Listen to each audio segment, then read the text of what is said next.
2018 in Indonesia and 2019 in Ethiopia are expected in court in Fort Worth, Texas today, where their lawyers will ask a federal judge to toss out a plea agreement that Boeing struck with federal prosecutors. In July, Boeing agreed to plead guilty to a single felony count of conspiracy to commit fraud in connection with winning regulatory approval of the MAX. Victims' families want Boeing to face a tougher punishment. That is correspondent Donna Warder. Ukraine's president in Germany with the Chancellor Olaf Scholz in Berlin as he continues to push for the use of long-range weapons against Russia. Here in Germany, I think this is an increasingly fractious issue.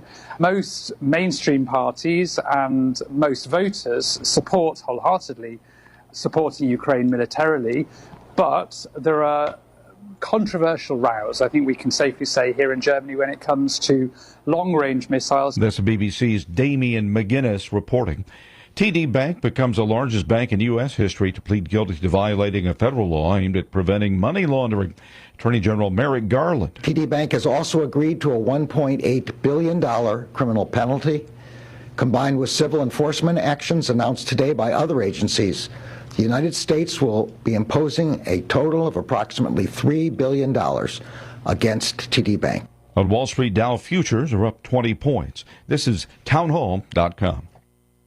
You just grin and bear it or bite the bullet when it comes to everyday pain? Don't. Try Relief Factor, a drug-free daily supplement that helps your body fight pain naturally. Relief Factor doesn't just mask pain, it helps reduce or even eliminate it. It's 100% drug-free, it's developed by doctors. In 3 weeks or less, you'll know whether it works for you like it works for me. Try Relief Factor for yourself. Go to relieffactor.com or call 1-800-4RELIEF and save on your first order. That's 1-800-4-RELIEF. Volatility and uncertainty are everywhere. Many Americans have grown tired of reckless fiscal spending, mounting debt, and threats to the dollar, and are looking for a way out of the fragile paper system. That's why they turn to a gold IRA from Augusta Precious Metals. It's time you learned about the potential benefits a gold IRA can offer. Augusta Precious Metals is a world-class organization priding itself on top-notch service. Get your free guide on gold IRAs today by calling 855-222-4997 now. Legendary player Rafael Nadal has announced his retirement from tennis. Rafael Nadal, one of the most accomplished tennis players of all time, announced his retirement Thursday at the age of 38, ending the most dominant clay court career in the history of the sport. Nadal's 22 Grand Slams put him second on the all-time men's list behind Novak Djokovic. Known for his mastery of clay and on-court rivalry with Roger Federer, the Spanish star said that he would play his final match in November's Davis Cup. The latter part of Nadal's career has been plagued by injuries, which he said was one of the reasons for his retirement. Bernie Bennett reporting. Less than a month until Election Day, there is no change in the race for the White House, as former President Donald Trump still holds a 2-point lead over Vice President Kamala Harris. That's in the latest Rasmussen Reports National Telephone and Online Survey. It finds that if the election were held today, 48% of likely U.S. voters would vote for Trump. 46% say they would cast their ballot for Harris. Breaking news and analysis at townhall.com. Australian Prime Minister Anthony Albanese says China will resume importing Australian live lobsters by the end of the year. The ban on lobsters is the last in a series of official and unofficial trade barriers Beijing has agreed to lift since the Albanese government was elected in 2022. Albanese has given assurances that relations with China have been improved without compromising Australian interests. As correspondent Jeremy House, the UN is warning that Pacific Island countries are at risk from surging criminal activity. Pacific Island nations are often quite isolated, separated by vast stretches of open water. Before, that mostly kept them safe from criminal activity, but now gangs are capitalizing on that isolation, using the islands to operate in less patrolled waters, facilitating large ship-to-ship transfers. That's the BBC's Celia Hatton reporting. More on these stories at townhall.com.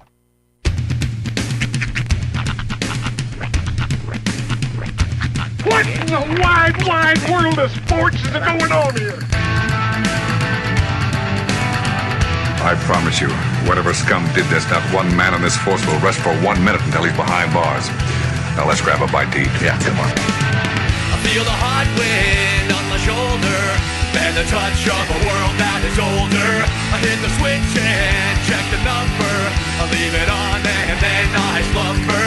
I hear the rhythm ringing through it. Flamenco guitar and cumbia music. I hear the talking of the DJ. The devil listen, what does he say? I'm on a Mexican radio. I'm on a Mexican radio. Broadcasting live from high atop the J.P. White Building in downtown Roswell, New Mexico. It's Mornings with Mike Winters on 106.5 Roswell's Talk FM. Is that what I sound like when I talk? Now, here's your host, Mike Winters.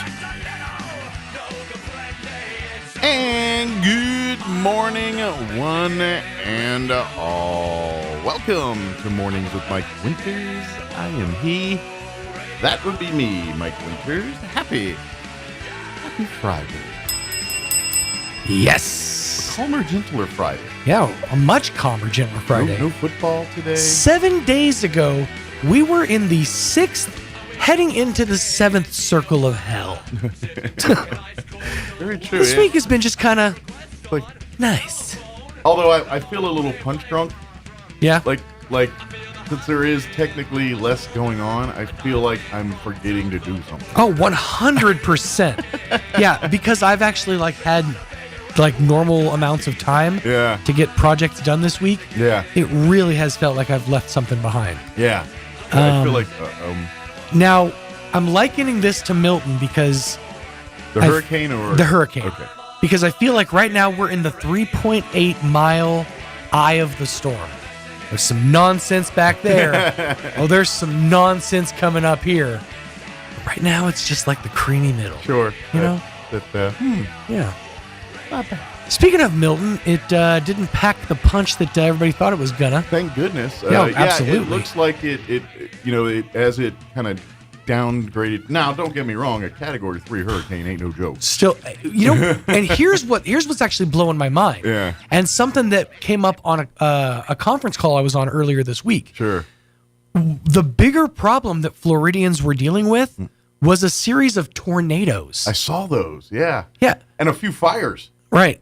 Yeah, I saw a couple burn to the ground, and it was, I'm guessing, some kind of gas leak or caused by the hurricane. But, I mean, in a massive rainstorm, the last thing you're thinking is things burning to the ground. Right. That's what was going on. Put it out! Right. But that's the mind. Like, I'm sure it's happened. I'm sure it's maybe even a common occurrence, but I've never heard of a tornado in Florida.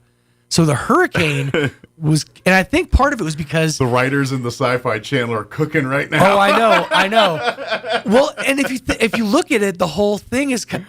I'm not going conspiracy theory, okay? I'm just saying it's not very often that you see a storm form in the Gulf Coast and move eastward. Yeah, that's weird. So it's moving in a different direction. Yeah. It's probably caused, I think that's probably what caused the tornadoes, because wind's like, we're not supposed to go this way. It could, absolutely, yeah. And it's really just created a very interesting storm surge. Yeah, I think it's just one of those weird things. It was just the perfect, pardon the pun, the perfect storm kind of coming together where all the ingredients just hit right there in the Gulf, and it said, let's cook us a little hurricane. That and a couple of potatoes, you got yourself a stew. That's right. It's my favorite stew. But yeah, I kind of feel like it's just one of those anomalies where we hit the lottery right in that spot to cause this to happen. I don't know what kind of messed up lottery y'all were playing, but yeah, you won. Congratulations. Speaking in the metaphorical. Of course, T's and P's going out to the folks in Sarasota, Florida. Thoughts and prayers. Yeah. Sarasota was the place that got hit the worst by the hurricane activity. They said that upwards of, I think, 10 feet of water. Yeah. Storm surge. Yeah, I've seen damage, but not as much as I expected. The stuff I saw... the Tampa Bay Rays. Yeah, the stadium there. Stadium got pretty wrecked. I did see... Now, this is the ones that... Because it was all politically driven, so I don't know. I saw a lot of footage of Disney World didn't look too good. And... Like the Magic Kingdom was, all flooded there. I just cannot believe that somehow we're managing to politicize this. Like let's... Well, this is something I've said for both sides. Like, can we just stop? Right. Can y'all just stop for a minute? This is human lives we're talking about. Let's deal with this. Sure. Then we'll deal with that. I know it's close. I know we're on the verge. That's why I'm questioning the legitimacy of the photos, because part of what's going on is I guess, and this is, again, I'm not real knowledgeable on this. I'm just hearing little bits. But apparently Disney was trying to implement their new hurricane defense system. Oh. And apparently this is what happens when you buy Star Wars. Yeah. They thought, we have a missile defense system just like Reagan in the 80s. Again, I'm seeing all this hot nonsense on X, so I really do take it with a grain of salt. But if the photos are true, I'm like, man, Disney didn't look good. Man, first and foremost, we got to get you off X. I think you have a pretty serious addiction to X, and I'm talking about like the drug. Ecstasy. We need to get you off of it, and then we can work on getting you off Twitter. This is a visual joke, but first off, I'm fine. Fine, all right? If you scratch hard enough, it's an audible joke. But no, I've heard a lot of good things coming from the Blue Sky app, that social media network. Which one's that one? It's called Blue Sky. It's one that kind of took off. You don't chew those, do you? No. It's not those. Those are Blue Chews. Oh, okay. Blue Sky. It's just it's a newer social media app I've heard people using. I don't really talk or anything. I just look at the pulse. No, you lurk. I lurk and look at the pulse, right. and for a guy like me, it gives me tackling fuel for this show. Fuel. That's almost worse though, because if you this is how I've always visualized social media is walking out onto the courthouse lawn with a bullhorn. Yes. Going, hey, everybody, my cousin had a baby. Yes. Oh. And then people walking by doing this. I judge you and think you are all idiots, but I will still watch. But this is what I'm saying.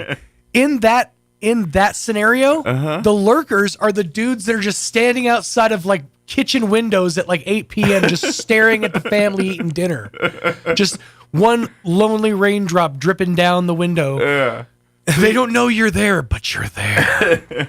Slow. You know what's even creepier about that is you're there. They don't know you're there, and you're holding your thumb up. Yeah. Like that's just weird, man. And pull back the curtain fully. Knock. Pull back the curtain fully on my. Yes, I guess you could argue a lurky-loo. Yeah, my Twitter obsession or whatever you want to call it, X obsession. Sounds way dirty when I say it. It really does sound so much worse when you say you're addicted to X. I know. Now like ecstasy? No. Elon Musk? Where are you still getting 90s ecstasy? But anyway. We've all moved on to Molly, man. Pull back the curtain, full vein. I admit I've spent much more time in the last months on X. Not because my football team's good again and I care, and to be honest, the best way to find out nuggets of information on your football team real quick is to follow the right people on X. And so I do. And so I'm usually there looking for, who did what in practice today? I'm a fan, dude. Right. I want to know those nerdy things. Oh no, what I appreciate about you is it's consistent. Yeah. You're there all the time.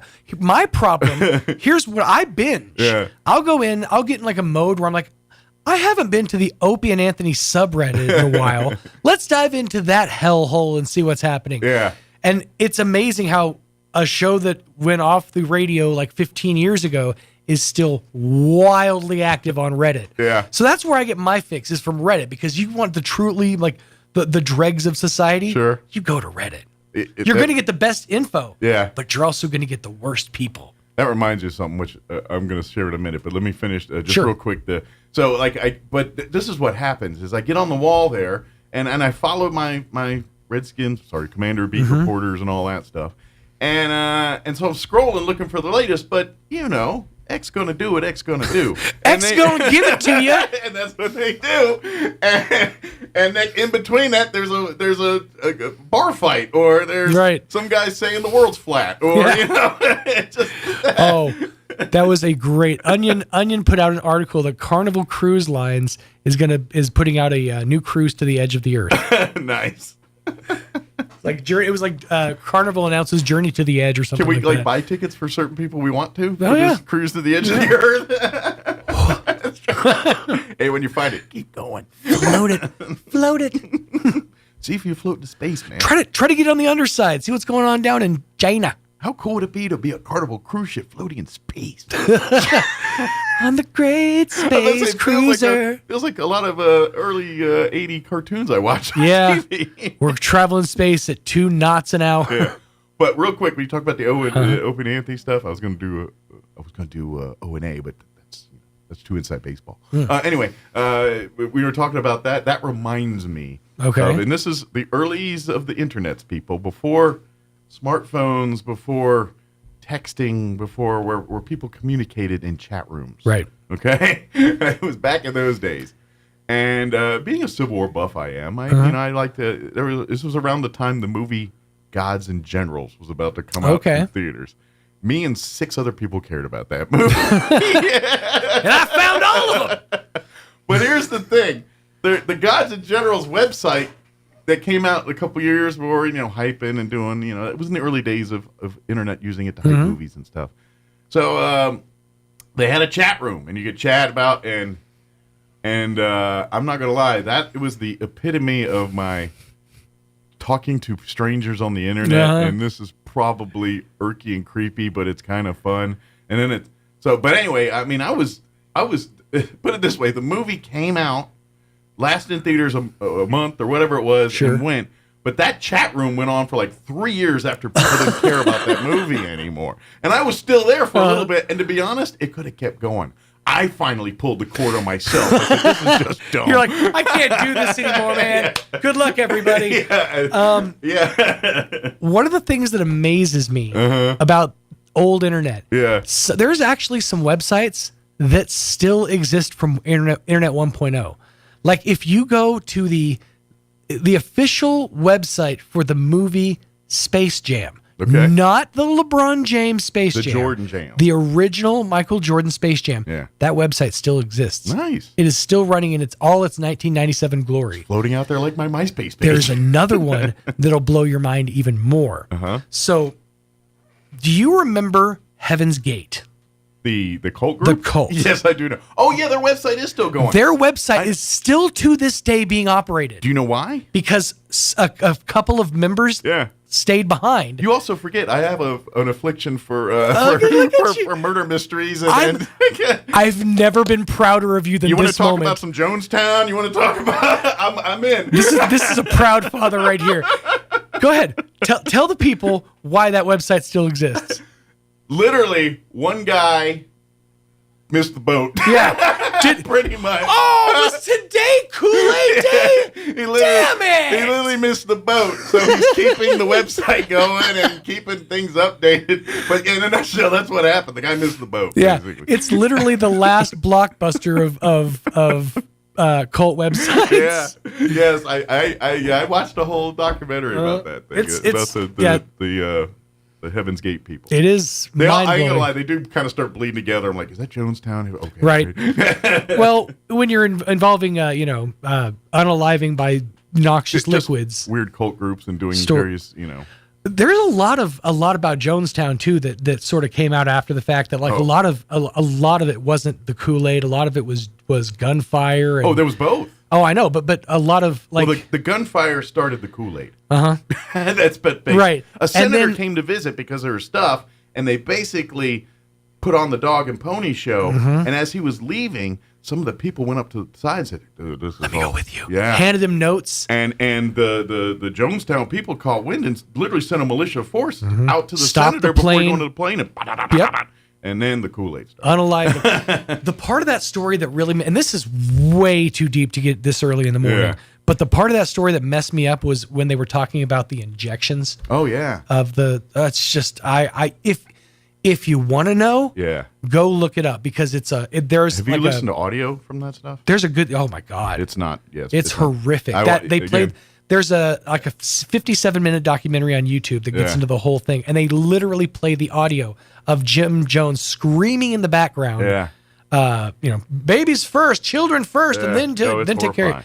And then you hear the kids screaming, and I'm just gonna stop because it's already evoking. That's what gets you is when the screams stop. Yeah. But again, go look it up for yourself. Yeah, it's too early for this. Yeah, it's right. Yeah. Why couldn't we just talk about food again? I miss the days when we were talking about food. I know, it just takes a turn. It just does that. It takes turns. The beauty and the curse of this show. That is the magic of this show. You never know what form. You know what it is? It's like jacks. Playing jacks as a kid, you just threw them down. You never know where they were going to go. That's right. We're playing jacks. That's right. Happy accidents. That's right. A friend of mine once said. The ink blot of morning radio. That's right. I prefer stain. Stain. Yes. Send that to our voice guy. All right, let me get the hour going. We're going to replay our interview we had with Commander Lee and Russell Seifries from American Legion Post 61. They're starting up a caravan to get hurricane aid or not. Let me rephrase this: aid to hurricane victims. That's what I was trying to say. I was like Hurricane Aid 17.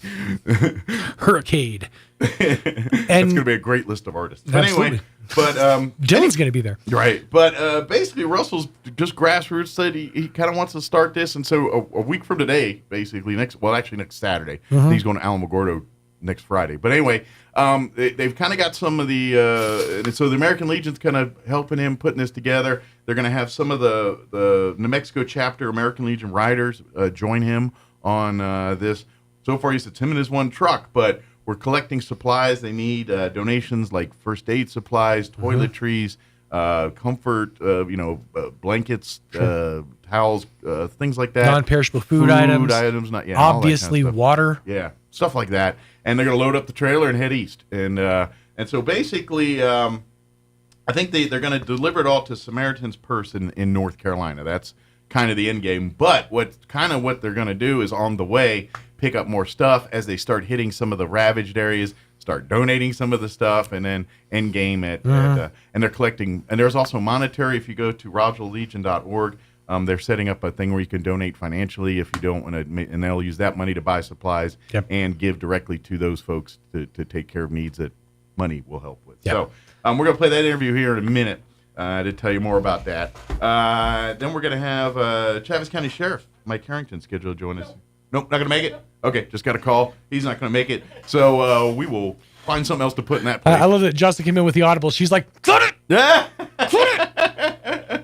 Like, all I can think about is when that happens is Martha from Christmas Vacation. Did I belch or did I fart? Did I break wind? Yeah, that's what it was. Did I break wind? Anyway. So we're going to find another interview to play in that. And then in the 9 o'clock hour, John LeMay with the Historical Society is going to join us, talk about some of his books, also talk about the Historic Book Fair coming up this weekend as well, too. Yep. So, and plus all your features and all that good stuff. And, yeah, that'll do it. Here's your weather. I'm meteorologist Steve Hamilton with your Pecos Valley weather. Pretty warm for our weekend. We still have that big high-pressure system parked overhead. Mid-90s on the afternoon high today and sunny. Just a few clouds for the overnight hours. We'll drop into the mid-50s and then about the same for Saturday, mid-90s. Lots of sunshine. About the same for Sunday, sunny and mid-90s. A little bit cooler on Monday with upper 80s. I'm meteorologist Steve Hamilton, and that's your latest forecast. Thank you, Steve. Currently, let me get my weather up. 59 degrees here in Roswell. Humidity's at 35%. Winds are calm at the moment. 95 today. Oh, all the 94s turned to 95s. Sunny and 95 today. Winds will be out of the south 5 to 10 miles per hour. Mostly clear tonight with an overnight low of 57 degrees. South winds 5 to 10 miles per hour. Saturday, sunny, high of 95. Winds will be out of the south 5 to 10 miles per hour. Sunday, we're looking at sunny skies. That one stayed true. 94 for a high on Sunday with south winds 5 to 10. And then things cool down for next week. Monday, 88 for a high. Tuesday, 85 for a high. Wednesday, 85 for a high. And 87 on Thursday. The week of eights next week. Drink it in. All right, it is 7:24. We're going to take a quick break. And we're going to play our interview we had with American Legion Post 61 talking about hurricane relief effort and Veterans Parade as well. Don't go away. Ballard Funeral Home and Crematory and LaGrone Funeral Chapel have been celebrating life for over 90 years. Ballard Funeral Home and Crematory celebrates and remembers Gene Willis passed away Thursday, October 3rd. Services will be scheduled at a later time. James Seeley passed away Friday, September 27th. Services will be Friday, October 11th, 11 a.m. at the family ranch. Celestino Baca passed away Thursday, October 3rd. Services will be Tuesday, October 15th, 10 a.m. at Ballard. Thelma Marie Moss passed away Thursday, October 3rd. Celebration of life will be scheduled at a later date. LaGrone Funeral Chapel celebrates and remembers Catherine Ann Marie Foster, who passed away on Saturday, October 5th. Services are pending at this time. And Patrick Stephen O'Mara passed away Tuesday, October 1st. Services are pending at this time.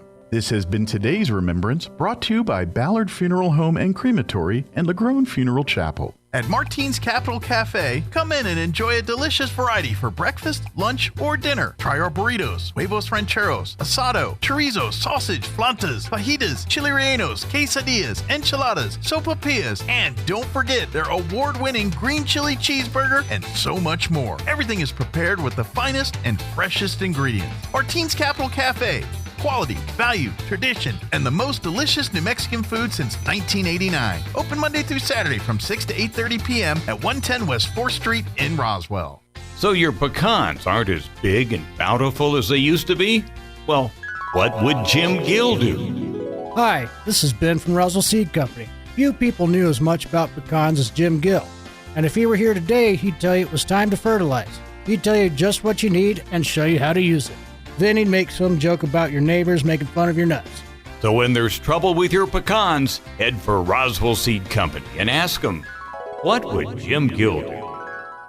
Pressure Services, LLC in Artesia, New Mexico has immediate openings for experienced vacuum truck, kill truck, and hydrovac operators. Operators must hold a Class A CDL, at least 2 years of experience, and all positions require a clean driving record and must be able to pass a DOT drug and alcohol screening. Pressure Services offers great pay with IRA benefits and employer contribution towards health benefits. Please apply in person at 2702 North Freeman in Artesia, New Mexico. Equal Opportunity Employer. Join Hot New Country 92.9 The Brand and Fiera 106.1 FM for a special live broadcast this Saturday from 10 to 1 at Roswell Ford.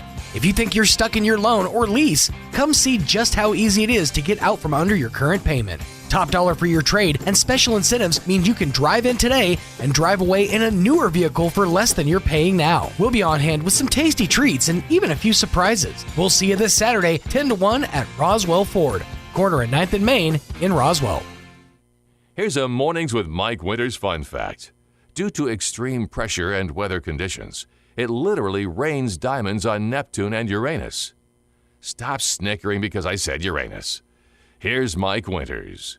Joining us, and good morning. It is 20 minutes after 8 o'clock, and joining us in studio this morning, some of our American Legion Post 61 family joining us here. Of course, Commander Lee's back with us. And I don't think one we've had on the radio here before, one of our members here, Russell Cyphers as well. Jen is, I think she's getting a beverage.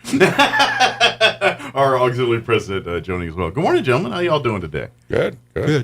Doing well. Of course, you know, as we mentioned at the beginning here, Veterans Day is right around the corner, and we'll talk a little bit more about that here in a little bit. But the main point of today is hurricane relief here. Obviously, what's going on with back-to-back hurricanes, there's a lot of people in need on the East Coast right now. Yeah, I'll tell you, our member here, Russell Cyphers, he came up with this plan. He wanted to drive a truck out east, so I'm going to let him talk about it. But you had said that it's national only in the fact that we're probably going to get national attention. Sure. But American Legion Family 61 is leading the way here. Okay, I was thinking this was going to meet up with someone, and then they're going to add it. Could be. Get more depends on what the American Legion riders have planned for us. Okay. But it's all grassroots starting here. My vision was, after Russ ran with it, and I started talking to state people, was, hey, let's get this truck to stop at American Legion Post along the route, know, either through on I-20, I-40, I don't care. Maybe give those as collection points, and they can pick up on the way. Yeah, get money, get supplies.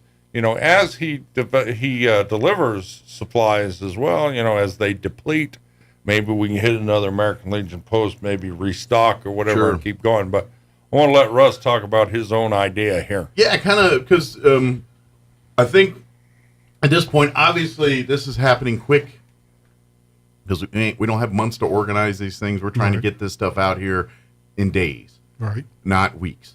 So, but I would imagine that this is where the public comes in. We need the donations, things like that. Yeah. Collecting this Well, stuff. I put a call into Andrea Moore at the Chamber of Commerce. She hasn't called me back yet, but I was hoping to park that truck down at Roswell Chamber of Commerce for a little while and have that as like a collection point here locally until he leaves for Alamogordo. Sure. And that's a good central location. Everyone knows where it's at, and it's easy to, But to navigate. I haven't got permission from her yet, but that was We're working. That's one the of the angle calls we're I working. put in. And obviously, if that's the case or changes, we'll tell you as soon as that decision's been finalized. So, Ross, why don't you talk about why you came up with this idea and all that? Okay, I came up with the idea a couple of nights after the storm, after listening to the news of the ridiculous response from the administration. Mm-hmm. So I decided, I talked to my wife, because I don't do nothing without her permission. He's a married man, folks. He's been married a long time. 39 years next week. That's how you get married 35 years, is little nuggets of wisdom like that. No, he said 39. So she was pleased with the 9 idea. years, sorry. So I talked to the commander here because he's a great fundraiser. I needed points of contact. Sure. And he hooked me up with riders for the American Legion. And they said, well, come here to Alamogordo. Gotcha. Excuse me. And we'll load you up and we'll escort you to where we want you to go. Okay. So I said, fine. So I got a week, 2 weeks. I'm retired. I got nothing to do. I got a truck that's paid off. It's good shape. I'm hauling the trailer full of whatever. Nice. And you're taking just like, hey, to the people need East help. Coast. I got time. I got ability. Let's see what I can do here. I don't know if I'm going to Florida because from what I saw on the news this morning on TV before I showed up is that there's a couple million people without power. To be honest, it sounds like the real aid is probably going to be a more northern route through Tennessee and into Carolina. Yeah. That's where it sounds like the most needs at this moment. Now, that may change after what we're seeing. Well, the actual run's going to be on October 19th. Okay, so we're about a week out here. Things may calm down a little bit between now and then. But regardless, there's millions of dollars in damage, things. People need to rebuild lives. So I would imagine everything from water to even tools and building supplies and, maybe not like wood and lumber, but tools, things that shovels, rakes, whatever. What's your weight limit on this? I've got a trailer that's going to be, it'll hold about 6,000 pounds. 6,000, okay. About 12,000, no, about 12,000 pounds, about 6 tons. And I'll even throw this out there. Anybody out there listening that's kind of, hearing this and thinking, I'm kind of in like Russell's situation here. I got a little time. I got a vehicle. Let me offer a second vehicle to ride in this you can caravan. hook up with him if you want to. Absolutely. The more the merrier. Absolutely. Yeah. We figure it's going to cost about $500 a diesel to do this, but and that's where we as a Legion were like, hey, we're going to help with those costs and things, but we need the public for the donations for all the supplies that we're trying to get back east. Well, the trip's going to probably cost in the $1,000-$1,200 range. So anybody who wants to help sponsor this, we really appreciate that. Any leftover he's going to cash? need hotel rooms. He's going to need meals. Well, and here's another thing too. You might want to carry gasoline just for yourself because once you get closer east, opportunities to refill might be hard to do. So you might want to carry. I have a pony tank. I have a 50-gallon pony tank on the back of my truck, so I'm good for about 70 gallons at a shot for about 600 or 700 miles. And this is why you want to be friends with veterans.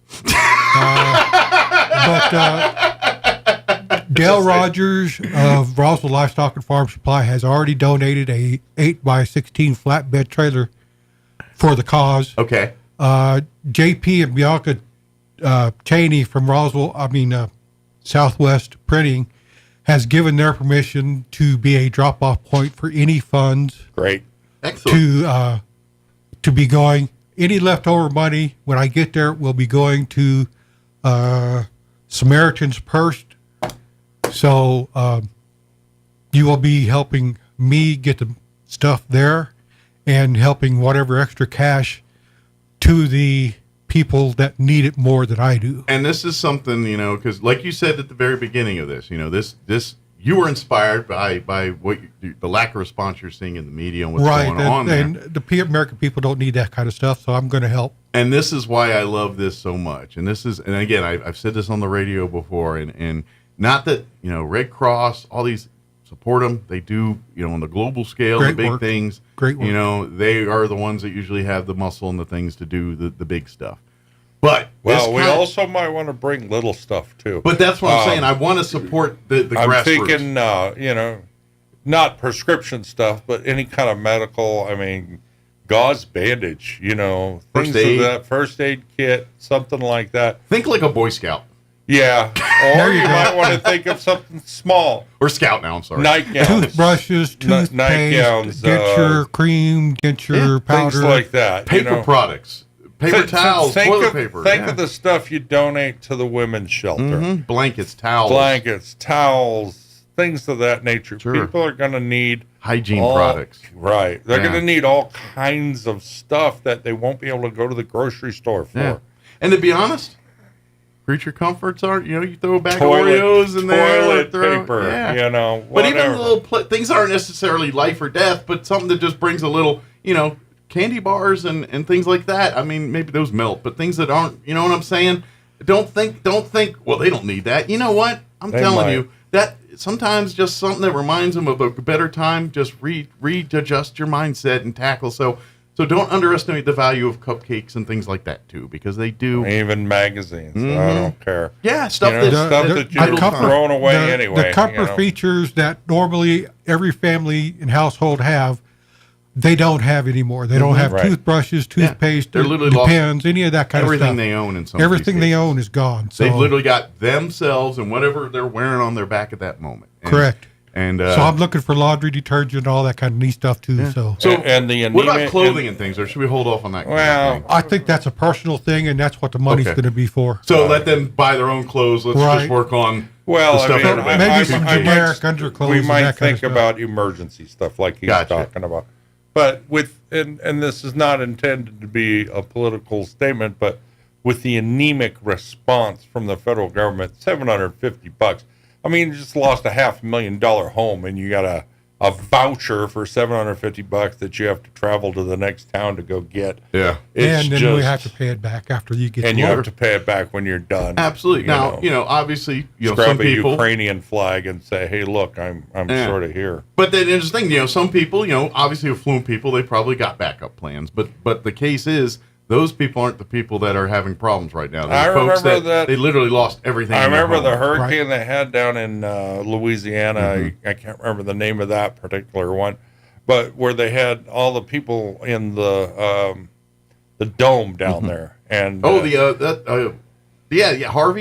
the one in New Orleans? No, Katrina. Katrina, that's it. But the one in New Orleans. Yeah, it was just a nightmare. I mean, the federal government was just not prepared for the level of response that was required. I mean, they had buses underwater and all that stuff. You had pretty much an entire city migrate and leave the city and settle in other places and never come back. I mean, Texas and New Mexico, you're going to... Well, at the time, we had them in Colorado. Yeah, too, but I'd even say to this day, you're going to probably meet someone in those areas. Like, I've been here since Katrina. Well, I was down in that area of the country whenever Andrew came through back in the 90s. I was in Mississippi. I was on a shipyard there. I was picking up a brand new ship from being in the Navy. Just commissioned a new ship, and we were off the coast there. We weren't quite ready to go to sea, but we went ahead and deployed because we couldn't be tied to a pier when Andrew come through. And that ruined. My brother and his wife were stationed in Florida, and their home was gone after Andrew. Sure. So, and that's something when hurricanes hit, the big boats go out to sea. They're like, we don't hang out here. We go out and protect them. And you're dealing with folks that literally lost everything. They've got nothing. And so anything we can do, and like you said, there's going to be other efforts, there's going to be things, and keep all doing that. We're just saying, you know what?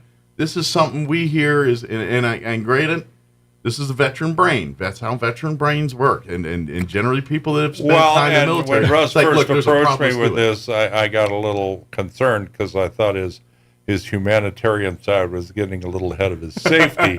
So he took a big bite. That's when I said, no, let's get the riders involved, because I know that let's pull resources. They carry concealed, and they would be able to protect him. And there's a reason they're called the riders. route. They ride, they travel, they things, us Legionnaires, Because the first thing I thought was, we grow roots.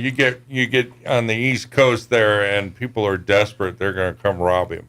Sure. So I said, you're going to have a group of people traveling with you to ensure why I'm your hoping safety. the idea is as you're hitting various posts as you head east, that you pick up traffic and you pick up. I don't more want people. this to turn into Somalia, where you're But what I would love to bringing see humanitarian aid and you get, everybody. But what I would love to see, robbing it turns into a caravan of 1 or 2 vehicles, and by the time he gets to, say, Tennessee, there's a caravan convoy, of 20 of them. That's what I'd like to see. We can have him up front be Rubber Duck. Sure. There you go. And then by default, it picks up momentum. More law enforcement start joining the. That's what we're trying to create here. Yeah. And we're going to start it right here in Roswell. And that's why I Gordo, approached the state. The state couldn't help me too much because they were all on their way to Indianapolis. Gotcha. But then I got a hold of the director for the American Legion Riders here in New Mexico, and next thing you know, this grassroots swelled to the point where we had an escort, we had a bunch of American Legion posts that were going to start contributing to this effort. Sure. I've already approached Pioneer Bank. I don't have an answer back from them, but they've always been good in throwing a few bucks at stuff. Okay. But I haven't approached any of the other banks in town, but it would be really nice if we could just curious, has anybody talked to our sheriff's department yet? I have not. It might be a good resource to tap into something. No offense, but they don't answer the phone. So. Well, they're kind of busy. It's election year. Actually, I don't think he's not up, but anyway. I know, he's not. Well, but he does have a lot of medical stuff lately. After we finish here, I'm going over to Southwest Printer. JP said, and Bianca said they would help me design a flyer. Okay. And I'm going to pass those out. And if anybody's listening from the city that says, hey, maybe we can help out resource-wise here too, we would love to have that, whether it's through the police department or through one of the other departments in the city. And we won't turn down help. I'll tell you that. We're just trying to. It's all grassroots. Just a bunch of people saying, "Hey, how do we get stuff to somebody somewhere?" And to be honest, this is all just avalanching as it goes. Here. Right. If you want to donate money for this specific event, just you can go to our website, and I'm probably going to put a special PayPal link on our page today. That way, it just defaults to that. I haven't gotten to it yet because this has just happened so fast. There's 20 things going on right now. And but if you write checks or anything like that to the American Legion Post 61, just put in the memo line for hurricane relief, and 100% of that money will go towards this endeavor. Absolutely. We won't put it towards memory law or any other endeavor. This is just for the hurricane relief. Of the hurricane. Yeah. Absolutely. And so whatever you can do there, and like we said, that money we'll give to them to use however they see fit. Unless, our supplies are really limited, then maybe we'll go out and buy water or buy whatever. That's what it's intended for. But if we got enough of that stuff, and we can keep that cash directly and get it when they get there, say, is there other needs you have? Here's whatever that is, whatever we have left over, basically. I might contact Hector down at Pepsi. He's always good for donations, especially water. Sure. And see if he can donate a few crates or something and at least get us started. Right. Yes. I know that other American Legion posts will be bringing stuff to the Alamogordo State meeting. Great. But I do not know what that response looks like as of yet. Yes. It just so happens that tonight our Legion family will be meeting at the Roswell Chamber of Commerce at 6 p.m. this evening. Yes. I will offer this up. If you happen to have a case of water or something, you just be listening and come by. Bring it to the chamber. Yeah. Now, if you got pallets of things, we're going to need a heads up. But if you do have 1 or 2 items, come by the meeting. And like I said, you'll see a bunch of people in pointy hats. That's us. Well, you're not a group until you have special hats. That's right. And then we'll be happy to accept those donations if you got it. We'll be there beginning at 6 p.m. tonight. That's 6 p.m. Yeah. So, well, we'll actually be there a little bit earlier. But our official meeting starts at 6. Right. So. The regular meeting is at You roll 6. up at 5:30 or so. There will be people there. Somebody's there. Or about 5-ish. Actually, we start at 5. Yeah. So technically about 4:45. That's just the executive board. But, I mean, if you want to bring stuff by, we'll run somebody out to the parking lot to greet you. Absolutely. So that's no problem at all. And then we should be able to get a hold of Andrea between now and then to make sure, we're good. Because unless she's got a bunch of meetings between now and the 19th, we might be able to stack stuff up there. Maybe there's a place they can keep it for a couple days or a while. This is not confirmed. Yeah, we have to get like permission. I said, we're all kind of just brainstorming and trying to say, all right, how do we make this happen? This all happens so fast. So it spills out onto the radio, which is a good thing because I'm hoping some people are listening and saying, yeah, this is what I want to do. Let me offer you some logistics here to help out because we're just trying to get help there, and all's on the table here. Anybody listening and wants to get involved or can offer services or maybe want to get more involved and say, Russell, you got a two truck caravan now, or you got 3, whatever way, shape, or form. All's on the table here. All we're trying to do is try to get relief to these folks as quick as humanly possible. And it's not veterans specifically that we're trying to help here. It's everybody. You breathe, you eat, you're a human being. This is what this is about. This is veterans stepping up to help our community. Yeah. We just happen to, on Thursdays once a month get together and do things and said, well, let's go do things this way. And this is, and just to brag on Legion, we're a service organization. This is what we do. And we have our kind of tentpole causes like memory law and something we've adopted and fostered and we're still working on, by the way. We're not there yet, but we're doing our thing there as best we can. But that being said, we kind of like to be a little loosey-goosey, where if we have to triage, because much of the things we do is very much a part of the fabric of what Legion does is support veterans and things. And from time to time, there's always a veteran in need in some way, shape, or form that come to town or hard times hit them, And so we try to triage for that first. So this is kind of in our wheelhouse, these kind of events. This is what we want to do. But that being said, this is nothing, like I said, it's not veteran. It's just veteran started. It's not veteran specific. My wife has reminded us, animals need help too. It's not a bad idea. Dog food, cat food, things like that. Crates. Yeah. Blankets. Maybe if you got booties and things like doggy, cat booties. Diapers. Those might not be bad things. Yeah, exactly. Diapers would be good. I'm not going to suggest we, do things like baby food or anything like that necessarily. But if you got a case of formula, we'll load it up in the van. I'm just saying that think of more basic. Sure. And then the money, if we can hand out a little bit of money to people, they should be able to buy some of the stuff. But I would provided they have a store they can get to. So exactly. Well, that's just it. I mean, there's destruction, but also the supply chain is disrupted. McDonald's and Walmart, they're not going to have trucks rolling in with burgers. In fact, I read a story, I think it was last night, that they're stopping all the trucks from going in there. So all those trucks that I believe they even closed Disney World yesterday, which stock the stores, they're not letting them in. I guess they're waiting for what's left over. It's like, all right, now we got to shell. I don't know. That's a weird logic, but all right. But I don't know. As a truck driver, I don't know what kind of a risk they would be taking. Those tall trucks, I'm thinking, high winds or hurricane or whatever. Oh, your trailers destroyed. But you got to get somewhere. Hopefully they got super centers or something that they can get this equipment to and stuff. I saw an image on television last night. They had like 100 public service company trucks just sitting there getting ready to deploy, but they can't go into those areas until they're safe enough to get into them. Sure. So, and I think a lot of them were coming in before the storm hits.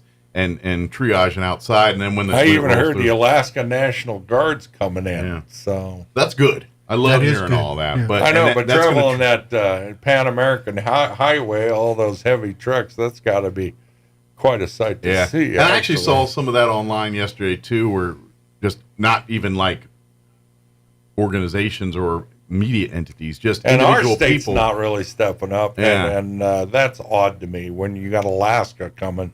But New Mexico's not. I mean, what's wrong with this picture? Yeah. I mean, I feel so frustrated. So here we are. We're going to step up and do our thing, and and so if you want to help out, this is a way we're trying to do it. Like we said, it is nothing set in stone. Everything. We're just saying, all right, let's start gathering stuff and start finding a way to get it east. So I really appreciate Russ, our local American hero. But this is all I think it was John Madden that said, "Don't do anything great if you're not ready to accept the praise." We could use that Madden cruiser right now, by the way. We could use John Madden for that man. John Madden would be good. Yeah. I'm just doing this because I had to do something. I'm getting tired of sitting around and watching stuff, so I got to do something. Sure. Well, and that's veteran mental health right there. That's kind of 20 years in the military. You kind of get service oriented. Yes, you do. And and you feel I need to do something with my hands right now. Correct. And so I wasn't even in 20 years. I got that kind of fever. Yeah. So, I mean, obviously, I started my own post, and I've been fighting for vets and our local community now for. And that's we do years. A lot of work with the local children and different children's groups here, also with the vets and children. That's our main purposes that I know of. Yeah, scouting. Yeah. We're kind of in a little hiatus with scouting right now, but this is all part of the community. This is what veterans do. And by the way, there any other vets out there listening or vet adjacent, maybe family members? We're always looking to add to the family here. I know it's a weird time to do a plug, but we can always use more members to be a part of it. So again, we're having our meeting tonight at 6 p.m. Come visit. At the Chamber of Commerce. I did reach out to the VFW. We had a positive response from them. They rallied too. So I reached out to Post 28. I haven't got a response yet, but I imagine they will do something. Well, if need be, maybe they're storage because they do have their own facility right now. So there's that. That might be a way they can serve and help here. So. Right. If we can't get the chamber, or maybe there's. Or maybe they're a collection point there. Yeah, collection point. Maybe. That's a good problem to have. I'm kind of hoping we got that problem. Like we're running out of room on the truck. We need more. That would be a delightful problem to have. Yes, it would. It really would. I wouldn't mind that a bit. Yeah. But that's what we're putting out the call to the public right now.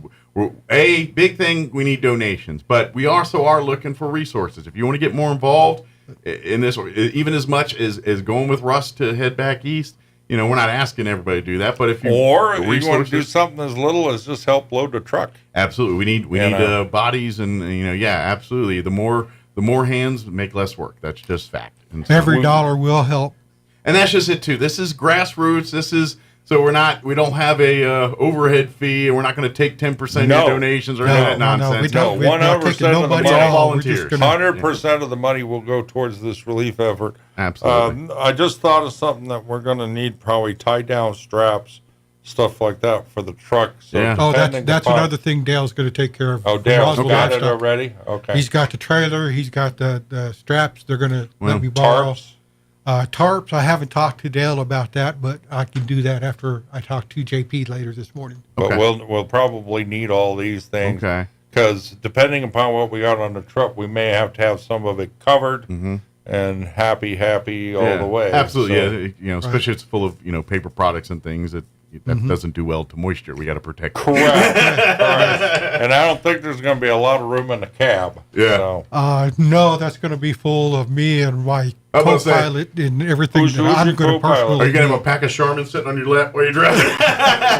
Who's going with you? Right now, it's a toss-up between my youngest son, and my best friend that I used to work with. Pardon me? Your youngest, is that Peter? No, that's Andrew. Andrew. Oh, Andrew is your youngest. Peter's the gunsmith. Oh, yeah. I need to talk to him. Well, he lives and works up in Albuquerque, so. Oh, he's a long way away. Yeah, he doesn't like Roswell. It's too small for him. Oh, gee. Yeah, that's what you get whenever you raise Navy boys. I don't like big towns anyway. As a guy that grew up in a big town, I'm kind of like, this is a little better. He grew up in Hawaii and San Diego and Corpus Christi and different places spoiled. like that. So, and then when I retired, we moved here because this is my home. Now, granted, if I spent time in Hawaii, I could think Roswell's not quite as needy. Well, that's where Andrew was born. Yeah. Andrew was born in Hawaii. If you're kind of sort of raised a little bit in Hawaii, it's not quite the same, Yeah. you know. Now, granted, we're a heck of a lot cheaper to live here than Hawaii, but Yeah, a gallon of milk when I left in 1992, a gallon of milk was $5 at the military PX. And you know what? Yeah, so you get a discount. Because when I was in Boy Scouts, I went to a World Jamboree in Australia in 87, 88. Oh. But we spent 3 days in Hawaii on the way there, and so we got to stay at a Salvation Army camp and all that. So it was really cool to see Hawaii. But yes, I had accidentally left, and this was back before digital and all that. I had accidentally left because I bought like 20 rolls of film to take pictures and everything, and I forgot it. Oh. So I had to buy it in Hawaii. And man, I think I bought 10 rolls, and I think I spent like $100. Yeah, that sticker shop will get you. Yeah, I was like, whoa. Yeah. So since we got about 5 minutes left, let's go ahead and mention Veterans Day Parade's coming up right around the corner. Absolutely. November 9th. Mm-hmm. We're going to meet 8:30 on the courthouse lawn. The ceremony will start at 9. The parade will roll maybe 9:45-ish up to the Wool Bowl. Mm-hmm. Yeah, it heads north. It heads the north. opposite direction of the fair parade. We got a gentleman by the name of John Donahue. I guess he's a country western singer. Oh. He's going to do a couple songs for us. Nice. Tom Blake traditionally had done that, but Tom's kind of retiring a little bit. Yeah. I ain't going to lie.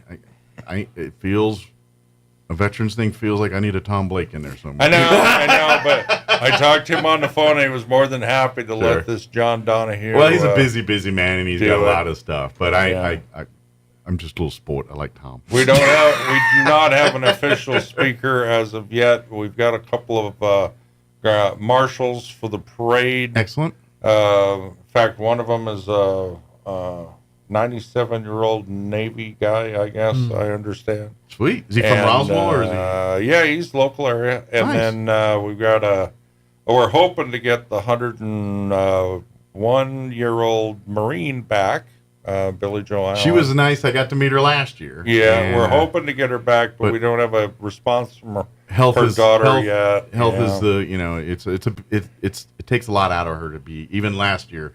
She was pretty spent after that. And we put an offer in for an Army veteran, but I don't believe that the VFW's got a response back from him just yet. Okay. But we still got a month out. You never know. Anybody want to go donations of any type, please go to roswelllegion.org. Mm-hmm. If you look down in the area of the pillars, you'll see there's a PayPal link. You can click on that. Even if you don't have PayPal, you can use your credit card, debit card, or whatever. You don't have to sign up for PayPal. No, you don't. Nice. And it's all very simple. I'm going to try to create a better link, just put it on the top for disaster relief. Sure. But when you do the PayPal donation, just put in the memo line, it's for hurricane relief. And that way we'll know, and we'll earmark it specifically. Or you can send me a check, 102 North Washington Avenue, Roswell, New Mexico, 88203. And obviously anything you drop off here at the radio station, I will make sure it gets radio station, that's the other, or Chamber of the Commerce, anything like that.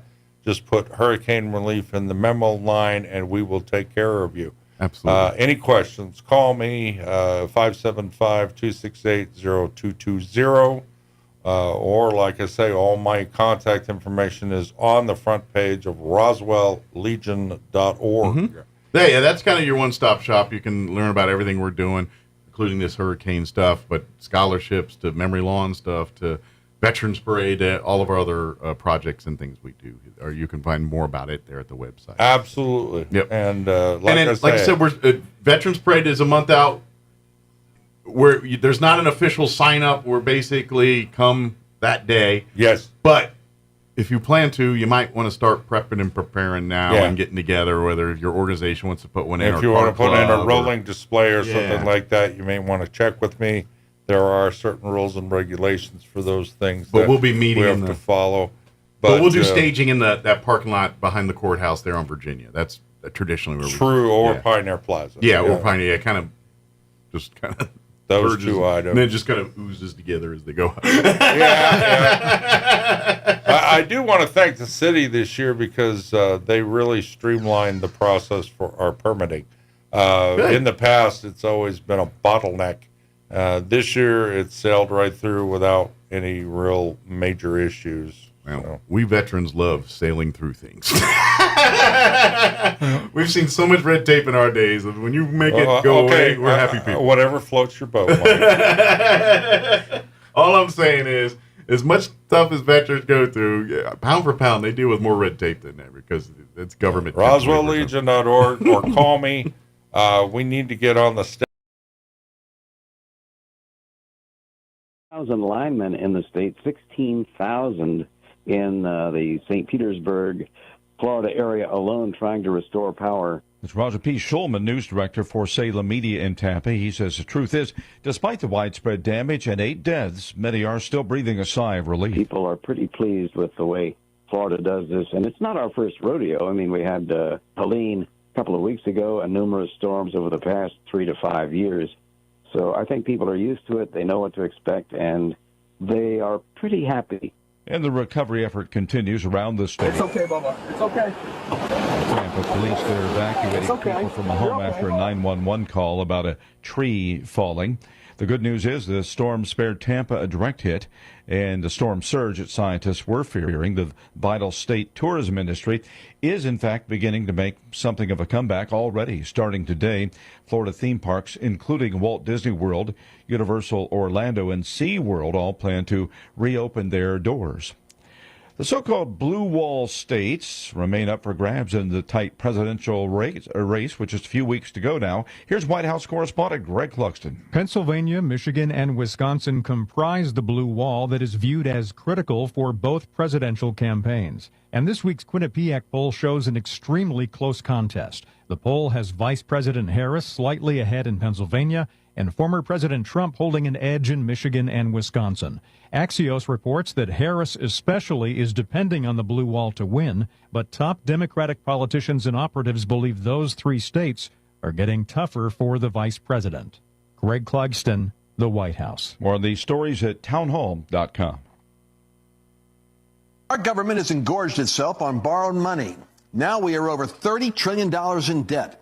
If this bubble finally... Here's an important message from the Diabetes Solution Center. Do you like pricking your fingers to test your blood sugar levels? No one does, but it's important to maintain your health. And now, by wearing a small remote device called a continuous glucose monitor, or CGM, you don't need to prick your fingers anymore. It's easy to use and helps you make more accurate diabetes treatment decisions. If you are testing your blood sugar 3 or more times daily, injecting insulin, or using an insulin pump, call the Diabetes Solution Center right now. And if you have Medicare or most major insurance coverage, you may be able to get a new CGM at little to no out-of-pocket cost. Shipping is free, and we'll even bill your insurance company for you. If you are testing your blood sugar 3 or more times daily, injecting insulin, or using an insulin pump, call the Diabetes Solution Center right now to learn how to end the painful finger sticks and get your own continuous glucose monitor, or CGM, at little to no out-of-pocket cost. And good morning. Everybody wants cheap airfare, but where do you find it? You call low-cost airlines. Their prices are direct from the airlines, and they're so low. Department officials detected listeria in foods during routine testing. The foods were made at the company's plant in Durant, Oklahoma between June 19th and October 8th and shipped to restaurants, food service vendors, and other sites nationwide. Eating foods contaminated with listeria can cause serious illness and death. Keith Peters reporting. Authorities say 12 people have been rescued after being trapped for hours at the bottom of a former Colorado gold mine. It happened when an elevator malfunctioned at the tourist site. One person died in an accident yesterday. The elevator was descending into the Molly Kathleen gold mine near the town of Cripple Creek at the time. Breaking news and analysis at townhall.com. A woman forced out of her home by raccoons. A Washington State woman has had to flee her property after 50 to 100 raccoons descended on it and were acting aggressively. Kitsap County Sheriff's deputies responded to the woman's 911 call last week. The woman told deputies she started feeding a family of raccoons decades ago. But in recent weeks, the number showing up went from a handful to around 100. Officials say the woman was referred to wildlife control operators who can capture and remove the animals. John Scott reporting. Tesla unveiled its long-awaited robo-taxi at a Hollywood studio last night. CEO Elon Musk says the Cybercab does not have steering wheels or pedals. Tesla expects those Cybercabs will eventually cost drivers just under $30,000, even though fans of the company will have to be patient and wait at least until 2026 until they hit the market. You'll find more of these stories at townhall.com.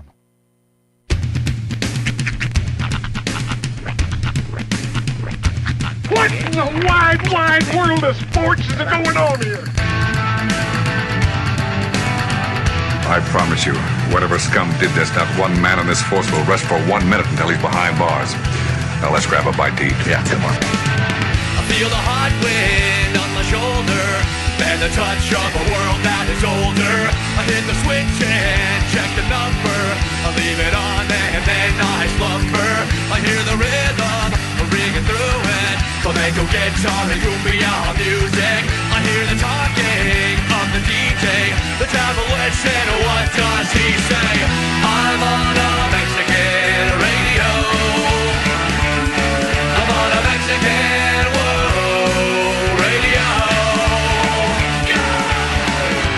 Broadcasting live from high atop the J.P. White Building in downtown Roswell, New Mexico. It's Mornings with Mike Winters on 106.5 Roswell's Talk FM. Is that what I sound like when I talk? Now, here's your host, Mike Winters. And good morning. It is 6 minutes after 8 o'clock. Welcome to hour number 2.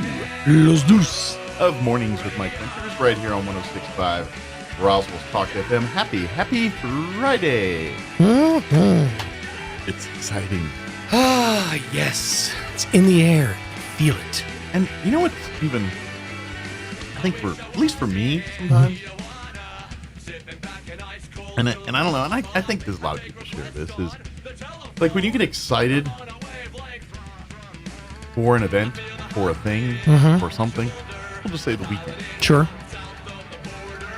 It feels sweeter anticipating it than actually being it. No, I agree. Yeah. You know what I mean? It's one of those, and that's actually, like, if you really get into the science of it, that's the mark of an addict to a thing. Probably. It is. Scientifically, that makes sense. The knowledge that you have something is better than the actual activity itself, because you know you have the comfort of knowing you have it left. Yeah, it makes sense. It's the same feeling you get Sunday at around 2 to 3 p.m.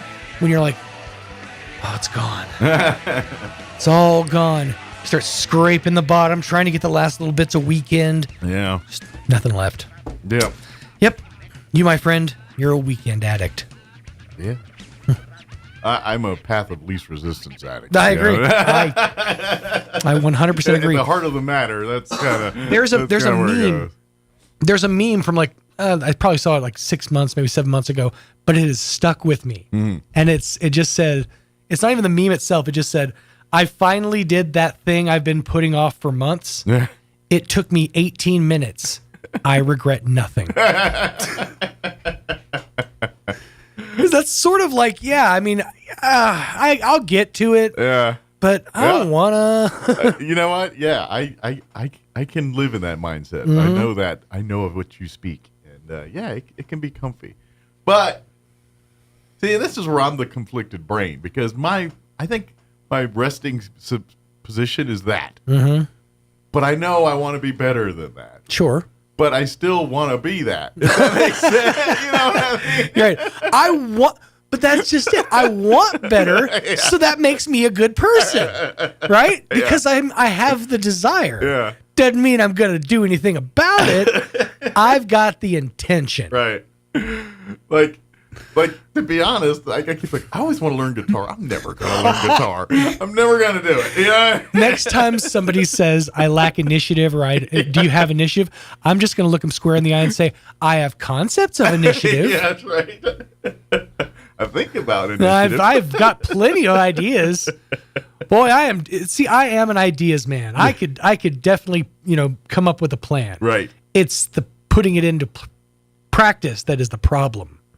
That's exactly. Yeah, that's the trick. And to be honest, I have most of these good ideas, like right before you go to bed. It's like, I need to do it. Then by the morning, it's all, what was that again? So what you need to do, and I will say this, I thank the Roswell Humane Society and more specifically Clay Foley for kind of planting things in my life. Ooh, he influenced you. He did.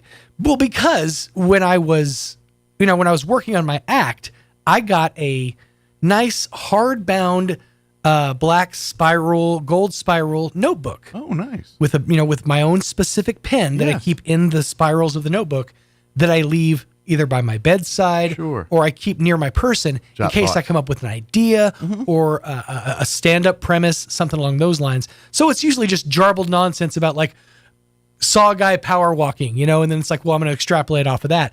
But it's also kind of given me that whole, I have a notebook next to me. So if I have an idea right before I go to bed, right, or if I have a weird dream and I kind of want to remember it, I can just grab my pen and just scroll down a few like scant details. And hopefully be like, what do I enough to mean about jalapeno Yeah, fairy right. goddess? I said, that's the double-edged sword. Then Right. Like, the next morning, they're like, what?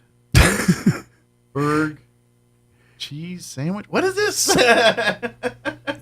Detective cheese omelet. I'm sure I'll figure it out sometime. I think I invented an idea for a vacuum cleaner that can reverse in a back. I don't know what I did, though. Speaking of vacuum cleaners, my wife is a fan of Dyson vacuum cleaners. Okay. And matter of factly, one we've had for about 8 years, 10 years, finally went the way of the dodo. Here about a month ago, and so is it a ball? Okay. And so we got another one. Basically, it's the same one. It's the animal one. It's the one with the head hair. It's the purple, and it has the ball. But anyway,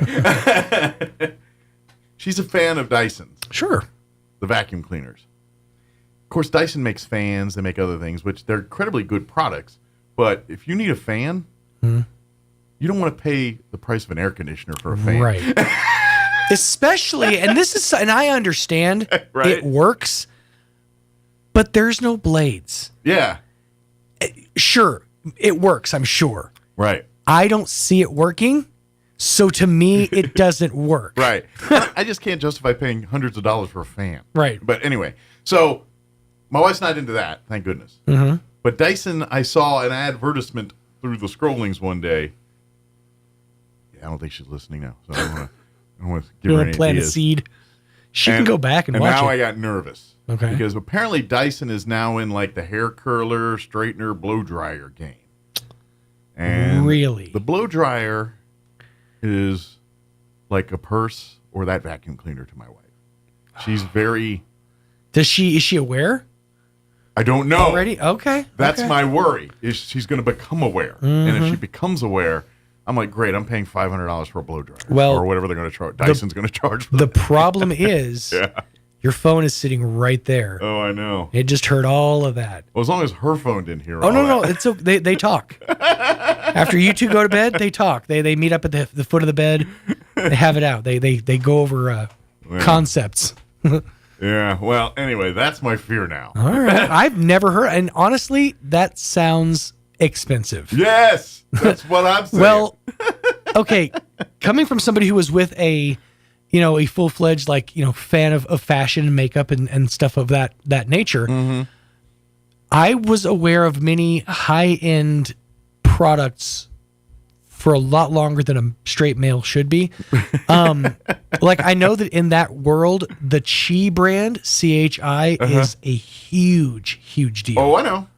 I'm sure there's one under my sink in the bathroom The right Chi now. straighteners. At one point, I'm not sure if it's the current one, but yes, at one point there was one in there. I remember. I know for a fact there was. This is okay. So this is actually kind of recent like it's pre-COVID, but it's sort of a recent memory. Yeah. There was a phase, and I know some people still engage in it, but there was a phase where I was doing a lot of shopping on Facebook Marketplace. The problem is you always feel like you're on a drug deal because you're like, all right, meet me in the library parking lot. Yeah. And this happened once. I bought my wife my wife at the time a Chi hair straightener for like $35 on Facebook Marketplace. Yeah. And I met somebody in a parking, it wasn't the library, that's a different one. I met somebody in a parking lot and I'm like, they're like, you got the cash? I'm like, you got it? I'm like, I gave them the money and they handed me and then we just drove our separate way. It really felt like a straight up drug deal. The one time that it felt the most like a drug deal when Rhiannon was a baby. We were formula feeding her. And at the time we weren't on EBT or SNAP. Right. So formula is exorbitantly expensive. Especially if you're doing, and then there was shortages. Gerber. Yeah, that was a whole thing. Yeah, this was before the shortages and all that. Yeah. But yeah, I remember, yeah. There was a big thing for a long time that people who were on SNAP or who were on EBT or whatever would go and scoop up formula and resell it on Facebook Marketplace. Yes. So I remember sitting in the library, and I'm probably implicating myself in this thing. Like, I committed a crime. It feels that way, but I'm pretty sure this is legal. I was sitting in the library parking lot, and I just waited until a nondescript van pulled up and handed me 4 cans of formula for $20. This is the Big Bang Theory with the helium in the, if you ever saw that one in the garage thing. But earlier, you gave me this image, and we probably need to get the hour going based on the interview. By the way, the sheriff's not going to make it. We're going to replay our interview we had with the Humane Society yesterday. Sorry, right about an hour ago, I found out sheriff's not going to be able to come in. So anyway, so when you were telling that story about I just had this image in my head of you in Cahoon Park at like 10 o'clock at night. Right. And there's, again, the panel van that comes up, and you're going up to the panel van, and as you guys exchange goods, literally cops come swarming out everywhere. And for some reason in my head, you're going, it's just shrimp! It's just shrimp! Officer, it's 31 to 40 count! It's 31 to 40 count! That's all that went in my head when you were telling me that story. I got this whole That's movie fantastic. I never bought shrimp through Facebook Marketplace, but now I really wish I had. Because, man, that would have been fun. We've had our eyes on you for a long time, Smalls. Your days of black market fishmongering are over. It's a landlocked state. Do you have any idea how far away these shrimp are from? Sorry. All right, we're moving on. I had to puke that out of my head. It's just shrimp. That's literally I was going P2. The rest stop. Oh man. That's what conjured up. All right, it is 8:17. Let's get you up to date on the weather. I'm meteorologist Steve Hamilton with your Pecos Valley weather. Pretty warm for our weekend. We still have that big high pressure system parked overhead. Mid-90s on the afternoon high today and sunny. Just a few clouds for the overnight hours. We'll drop into the mid-50s and then about the same for Saturday. Mid-90s, lots of sunshine. About the same for Sunday, sunny and mid-90s. A little bit cooler on Monday with upper 80s. I'm meteorologist Steve Hamilton, and that's your latest forecast. Thank you, Steve. Currently 60 degrees here in Roswell. Humidity is at 32%. Winds are, in fact, calm at the moment. For today, sunny skies, a high of 95 degrees. Winds will be out of the, what is it? This is variable, light and variable out of the south. There it is. 5 to 10 miles per hour. The variable was throwing me off. Mostly clear tonight, and my new glasses are coming in, so once that'll help, too. These need to be a little thicker. Mostly clear with an overnight low of 57 tonight. South winds 5 to 10 miles per hour. Saturday, sunny and a high of 95. Once again, winds will be out of the south 5 to 10 miles per hour. Sunday, once again, sunny skies. 94 for a high on Sunday.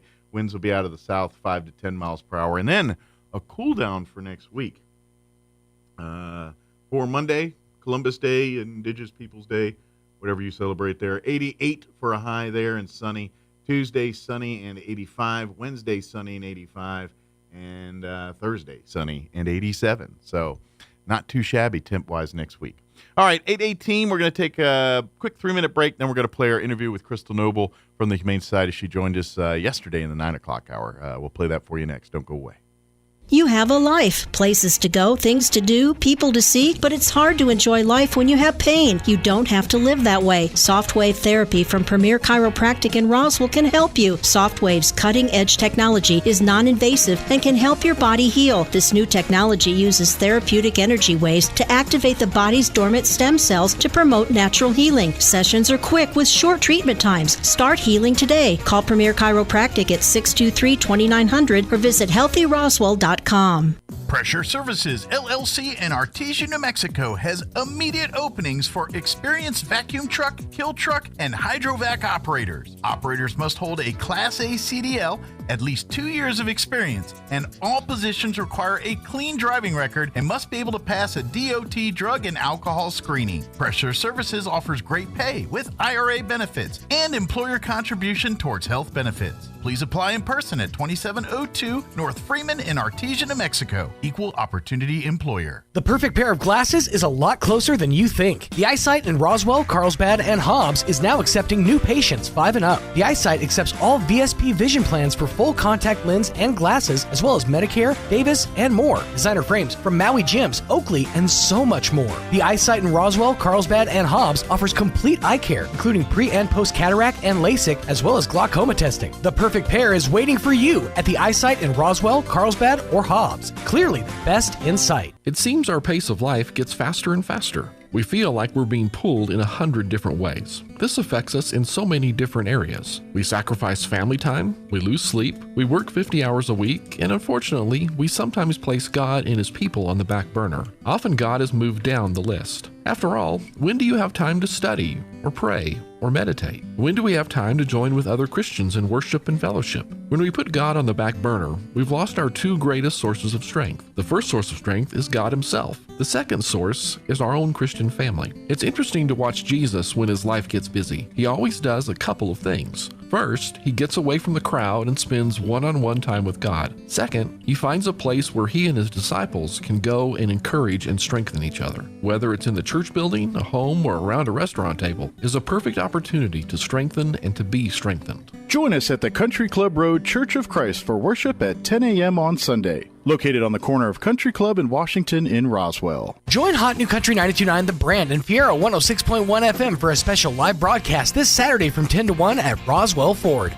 If you think you're stuck in your loan or lease, come see just how easy it is to get out from under your current payment. Top dollar for your trade and special incentives mean you can drive in today and drive away in a newer vehicle for less than you're paying now. We'll be on hand with some tasty treats and even a few surprises. We'll see you this Saturday, 10 to 1 at Roswell Ford, corner at 9th and Main in Roswell. Here's a Mornings with Mike Winters fun fact. The catfish has over 27,000 taste buds. Do you think they prefer fried or blackened? Here's Mike Winters. And good morning. It is 27 minutes after 9 o'clock, and now officially in studio with us, Crystal Noble with the Roswell Humane Society. Good morning. Good morning. How are you doing today? Good. Things busy? I know a lot. It's just, I know. Did you guys do anything with the fair and all that, or are you kind of pretty busy? I didn't know. No, I was exhausted from the comedy show. Oh, so you did the comedy, man. I was like, I just didn't know if you guys turned hoops and had a booth at the fair or any of that kind of stuff. No, we've talked about it in the past. Mm-hmm. It just doesn't. The fair doesn't align up with certain times for us at the shelter. Sure, and to be honest, when you commit to the fair, they want you there in the booth the entire time the commercials building is open. So that's a big commitment. Right. And that's and contrary to popular belief, there's not a lot of people at the Humane Society. There's only a couple people. Mm. And Crystal's kind of the one running it, and there's a few other folks that kind of help out. But short of that, that's it. There's not this staff of people laying around. And to have someone basically there manning the booth for a whole week from noon or 5 till 10 o'clock at night is a huge tap on resources for a lot of places like the Humane Society. It is. Yeah. But we've talked about it in the past. It's just never been something that we've been able to assemble. Mm-hmm. Yeah. But after the comedy show, I have board meeting, and then we have another Dine to Donate, and then the thrift store is getting ready for their big Christmas for the Pets. I was about to say, we're getting in that season where holiday shopping, and so it's a busy time for the thrift store as well. So yeah. Once that starts kicking off, I have to start doing a little bit differently, getting sponsors for pets. Mm-hmm.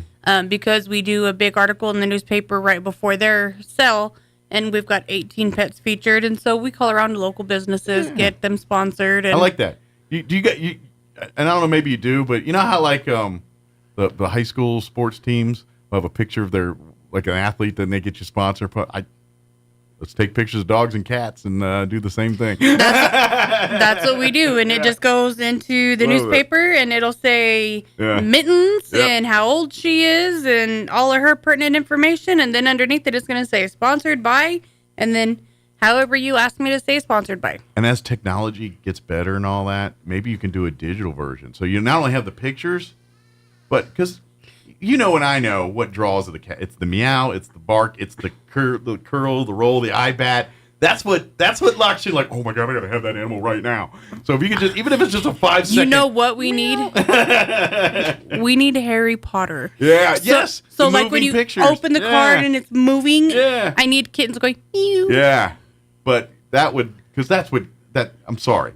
What seals the deal is when the cat or the dog does a playful rollover, gives you the look, or rubs up on you a certain way, and that's or when you have the dogs that sit on their two hind feet and they do this. Yes, you're like, oh, that is so dang adorable. I cannot leave that leave my sight ever again. That's what the pictures are cute and they're amazing, but till they move, till they open their mouth, till they show you your personality, that's when you fall in love. Yes. Because quite frankly, you can get dogs. I mean, let's face it.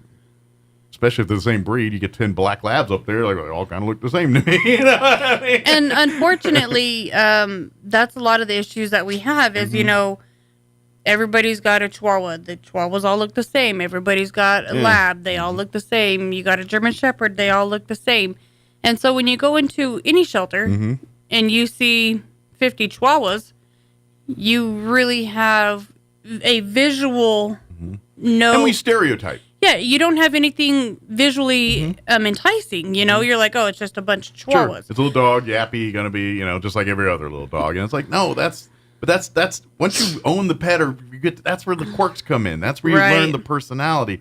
And I guarantee you, every Chihuahua that you think has, the same personality doesn't. And that's their fight or flight reaction's the same, but the quirks, what they do and what they want and how they interact with you, that's all different. As they build that relationship with you, they build a bond just like you're building a bond. Yep. And they're going to run through a wall for you just like you want to run through a wall for them. And that happens regardless if it's a little Chihuahua or a German Shepherd or, dare I say, a cat. It will happen. Yeah. It will happen. Yes. Speaking of cats, yes, you were correct. So for the entire month of October until November 6th, there will be no black cat or white cat adoptions. Yeah.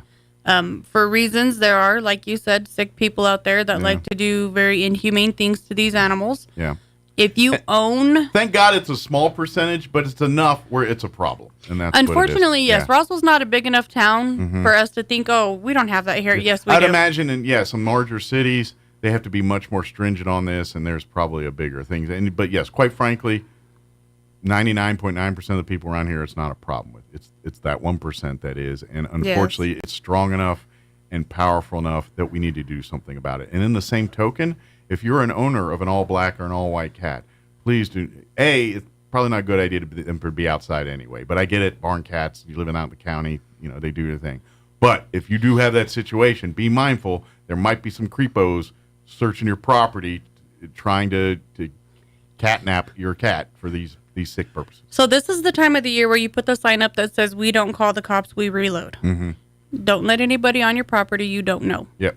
But that being said, if you're in the city and whatever, your cat should be indoors, and just make a very strong point. A lot like your all black or all white cat be getting out or anything like that. Yes, and if you, if your cat is not microchipped already, make sure they do get microchipped. Just because if for any reason they are to accidentally slip out of the house, they get picked up or brought into us. Cats are very resourceful. Sneaky. They do sneak out. Yeah, they're like the teenager. You nail the window shut and they still find a way out. Or the best one yet, and this is what usually happens. I think they snuck out, and I'll be like looking for an hour, and they didn't sneak out. They just found a new hiding spot in the house that I couldn't find them at yet. I was here a little bit later than I normally am. Yeah. Why?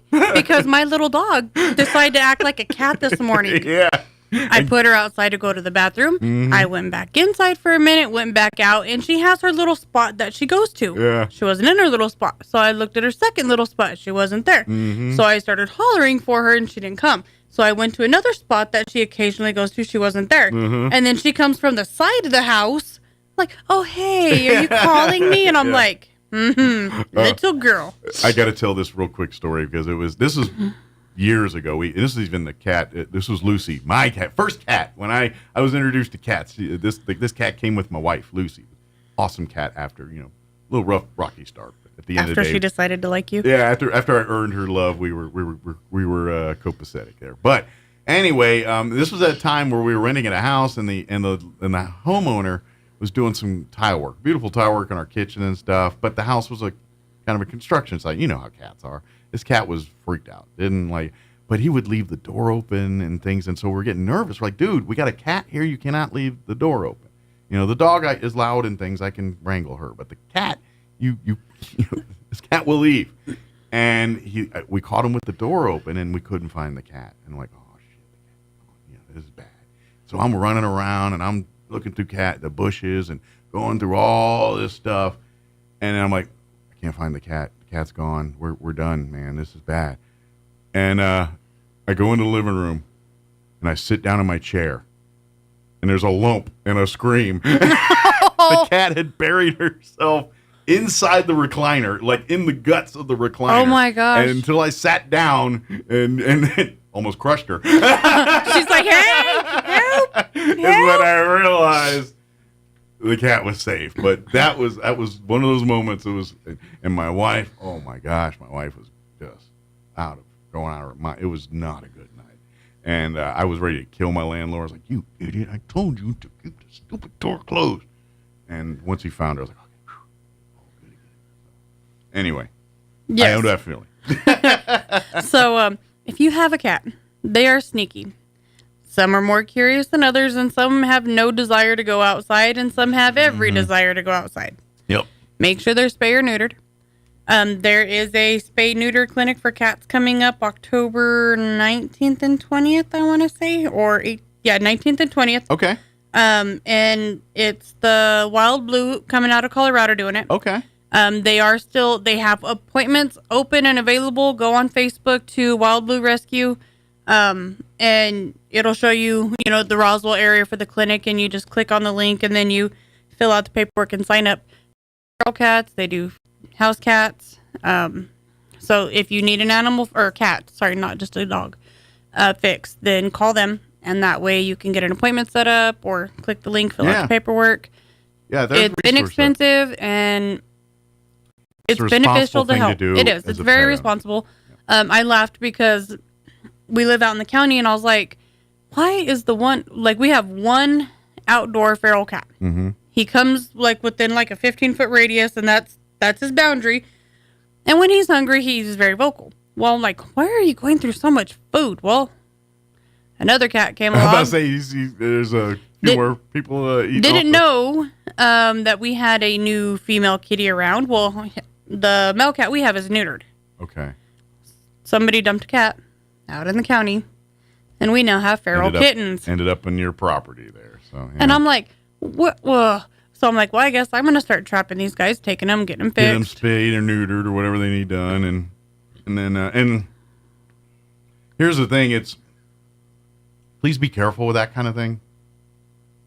If you live in a neighborhood and you got a lot of feral cats and things, and you want to get them to these clinics, great. That's awesome. But please. Do it in a live trap. Do it in live traps. Don't hesitate to call the Humane Society or even Animal Control for advice on how to do this, because if you don't, these are feral cats. These are cats that they're not the same as the adorable kitty cats that live in your home. These are cats, and these are cats that are living in the wild, surviving in their natural instincts. And guess what? Cats naturally don't come up and rub up on you. That's not how cats do that. That's something that's been domesticated. So here's just an easy way to think of it. Yeah. House cats, pets. Feral cats, they're like cavemen. Mm-hmm. They don't want anything to do with you. They don't want to be anywhere near you. And they're going to be in fight mode 24/7. You are a threat at all times to them. Yep. And to be honest, if you ever see feral cats have relationships with human beings, it's always been a long process of generally you've been in the neighborhood 100 years and you leave food out, and I've seen it. Matter of fact, I saw it this morning. I'm going on 2 years and I'm at a 15-foot radius. Really? Yes. Well, here's a weird, this is purely just something that happens in my life every day that I just take note of. And then a notice of it got bigger this morning. So and it just ties into what exactly we're talking about. So about every morning when I get here, it's usually a little bit before 6:30, it's somewhere in that ballpark. When I get here, I park and then I walk down the alley to the door, and I have my routine every day. Well, there's also a person that works across the street in the bank that gets to the office around the same time I do. So sometimes I see them getting into the building around the same time I am across the street. Never talk to them, never just notice things, And so I've been noticing when this lady's there, we have a series of alley cats in this area that live all of them down these blocks here. And so I see, day to day, and I see, you kind of know there's that black and white one. There's that, I haven't seen the black and white one. This life with feral cats. So I would notice, like when she'd get out of her car or start walking into the building, the feral cats would kind of come to her. You know what I mean? I was like, wow, the cats see her and like they know her. Like they could tell, like they're coming out of their hiding spaces, they see her up and say, oh. So I'm guessing she has some kind of relationship with them. But I never fully saw that until today, where I actually, I think, got here a minute or two before, so I saw her car actually pull up and pull into the parking slot. And as that happened, I saw 4 cats, some from the building, some from the other direction, just all start conglomerating towards her car. And I was like, that's it. She really, there's something there. Because no 4 or 5 cats just don't come running out of nowhere to you like that unless they know you or they look at you as a friend. And so that's the best you're going to do with a feral cat. I'm telling you right now. They're built wild. They're built to live in the wild. They're not built to be your cuddle buddy. No. There's a guy on TikTok and a whole bunch of other social medias, and I can't remember his name, but people had posted videos that they had a puma cat. Mm-hmm. And he goes, oh no, he goes, that's meow meow wiggle butt with hissy scritchy scratchy. And so I laugh because every time I think of a feral cat, I'm like, that's hissy scritchy scratchy. Yep. But please, if you do those kind of things for some of these spay and neuter clinics, please don't try to do it without seeking some knowledge. No, and help. Maybe not do it by yourself either. Maybe get some help. The easiest thing to do, if you're trapping a feral cat, is get a live humane trap, set it up, cover it with sheet, blanket, something that makes the cat feel like they're going into a dark area, like a safe space. Gotcha. Once the cat is in the trap and it is triggered, leave that cover on top when you're transporting the cat. Okay. If the cat is nice and calm in the dark environment, yes, picking it up, moving it around is always going to freak it out. But you don't want to create more shock to it than needed. Right. So keeping that on there is keeping kind of the copacetic at the moment. Yes, keeping it on helps keep them calm. Yeah. So that's my tip for that. Good idea, because you're right. It's and put it this way: they're in flight or fight mode, and if you got them in a cage, it's no longer flight mode; it's fight mode. Yes, they will come out swinging. And some of them, have small enough paws that they can get their paws through the holes through the live traps. They are deadly. I'm telling you, cat claws, especially ungroomed and unmaintained, and they're just left to their wild. Those things, that's how they live out there, So you thought your house cat had sharp claws before you cut it? Don't tangle with the feral cat. I'll say pound for pound, a feral cat is one of the toughest animals out in the, you know what I mean? As far as the... So I have a big old Great Dane. Everybody knows I have a huge Great Dane. Yeah. He does not like cats. Why? I don't know. He's never... he ran into a feral cat at some point. Well, he's never, had a reason to not like cats. I didn't know if maybe when he was young, before you got a hold of him, somehow ran into a feral cat and came on the losing end of that one. No, this is the Great Dane that came from my stepdaughter. Okay, gotcha. Okay, so I know it wasn't a rescue animal. No, gotcha. This is the one that I know from his, literally from his birth. I was on video. So you've seen it. Yes. Yeah. So he has no reason to not like them. Gotcha. He just, as nature, dogs don't like cats. Well, and it's, I'm guessing animals have a gut just like, how humans do. It's like you don't know quite there, but something don't seem right. Right, you have that tingle. Yeah, I'm sure animals have the exact same thing. So he will bark at, our barn cat. Yeah. Our barn cat hisses at him, and he's like, "Oh, yep, no, I'm done." Yeah. He's 150 pounds. Yeah.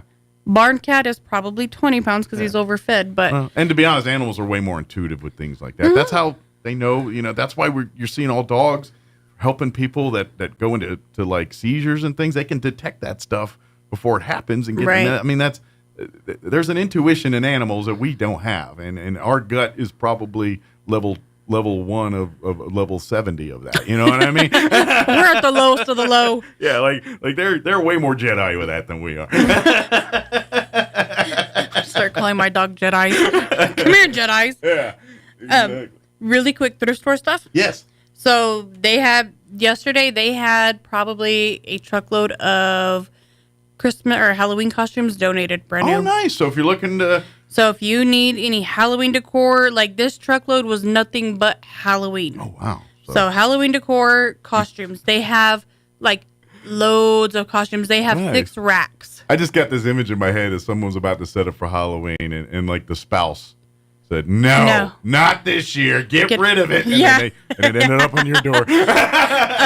Not this Saturday, but next Saturday is going to start the half off for Halloween. Okay. So the 19th. Now, if you want to wait till then, great. But I'm telling you right now, it's already discounted. So cheap. And every penny you pay for these costumes, it goes back to these dogs and cats and providing them great homes and lives. And so they do these amazing sales and everything because they want to, and quite frankly, we want to get it out. They don't want to sit in there for months either. But at the end of the day, if you have the means and don't have time to wait, which this is a good thing, go ahead and get it today, and then come back on the sale and see what you can come up later. But and I will tell you this: if it is a highly coveted or popular item and it's on the shelf today, it's probably not going to be on the shelf for the sale on Saturday. It'll already be bought. Yep. And the thrift store is not a department store. They don't. I mean, yes, they're on the lookout and stuff and all that, but they're there to make money. And when it comes to selling things, it's first come, first serve. Now, if you call them and say, I'm looking for the honker widget of the whatever it is, and they'll say, I'll be on the lookout and say, hey, here it comes in. But if a honker widget thing comes in and no one's it's on the shelf and like you can't come in and say, ooh, I want that. Can you hold it till Saturday? Sorry. It's here now. Right. As the season is starting to finally, hopefully change for the cooler, they do have a lot of kids' jackets, hoodies for kids, adults. And this is the way to buy that, especially for kids, man. Don't go buy a brand new coat where you spent hundreds of dollars on them and they get to wear it 1 year. The majority of them are brand new. Like the kids literally wore them a few times, outgrew it. Especially in southeast New Mexico. Okay, if you live in upstate New York where you're in a coat every day, that's the thing. But let's face it, they'll probably wear that coat 2-3 times in a season, and then it's too big or too small the next year. So I was laughing because we were watching a show the other night, and it was out of Utah. And my sister's like, well, we need to move to Utah because it's Memorial Day there. And they're in a jacket. Right? And I started laughing. I was like, no, I appreciate the thought, because I don't like Halloween the heat. And we're still in shorts. Right. Yeah. I know. And so she's like, we need to plan for somewhere there. And I'm like, but their summers are hellacious, just like ours. And she goes, but their summer starts at summer, it doesn't go fall, summer. Yeah. But summer. Here's the thing that folks who say that, especially if they never lived in a colder climate, you don't get it. You deal with cold here and you're like, it's kind of... No. When you're in upstate New York and they've constantly got a foot of snow on the ground from November till March, that hits different. So, me preferably, I would like to live in Alaska. Yeah. Oh, I get it.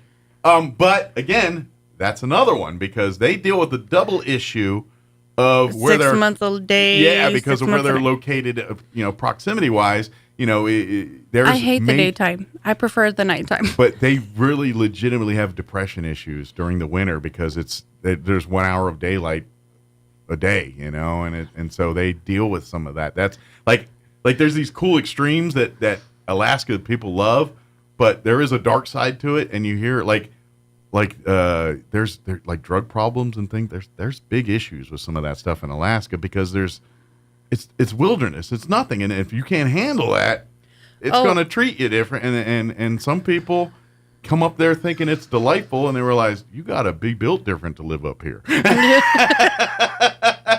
It's just like Seattle, like people move away from Seattle because it's so cloudy all the time. They call it the gray. Yeah. But even then you cocktail it with, you can't DoorDash nothing because you live in Alaska and you want to DoorDash it, you grab your gun and go out and shoot it. Agreed. So it's a cocktail of that, but then they get with, I haven't seen the sun in days, and that's just sets them over the edge. But anyway, yes, it is really cool. But here's the other rub, because you get the lights. Well, and then here's another thing, and this is why many military personnel want to go to Alaska. And every time you talk to them, 9 times out of 10, they're like, "It's my favorite duty assignment." Alaska is so hard up for people that if you become a citizen of Alaska, they pay you to be. You don't pay taxes. They pay you $1,000 or whatever the magic number per household, per person. There's a whole thing. And if you're a citizen of Alaska, you don't pay a state tax. You get paid to be an Alaskan citizen because the oil pipeline and all that, they make so much money off that they can offer Alaskans this. And it's like $1,000 per person and a household and X amount of kids. But you got to live there for at least a year. And then you got to prove residency every year. So a lot of these military guys, they go up there, they be stationed there for 4 years, they establish state residency, become members there, start getting that check, and then when they get stationed or whatever, or when they leave service, they literally will go there once a year, go get a Big Mac or buy some groceries or whatever, turn in their receipt saying that they live in Alaska, and they got another year of citizenship, and checks coming in.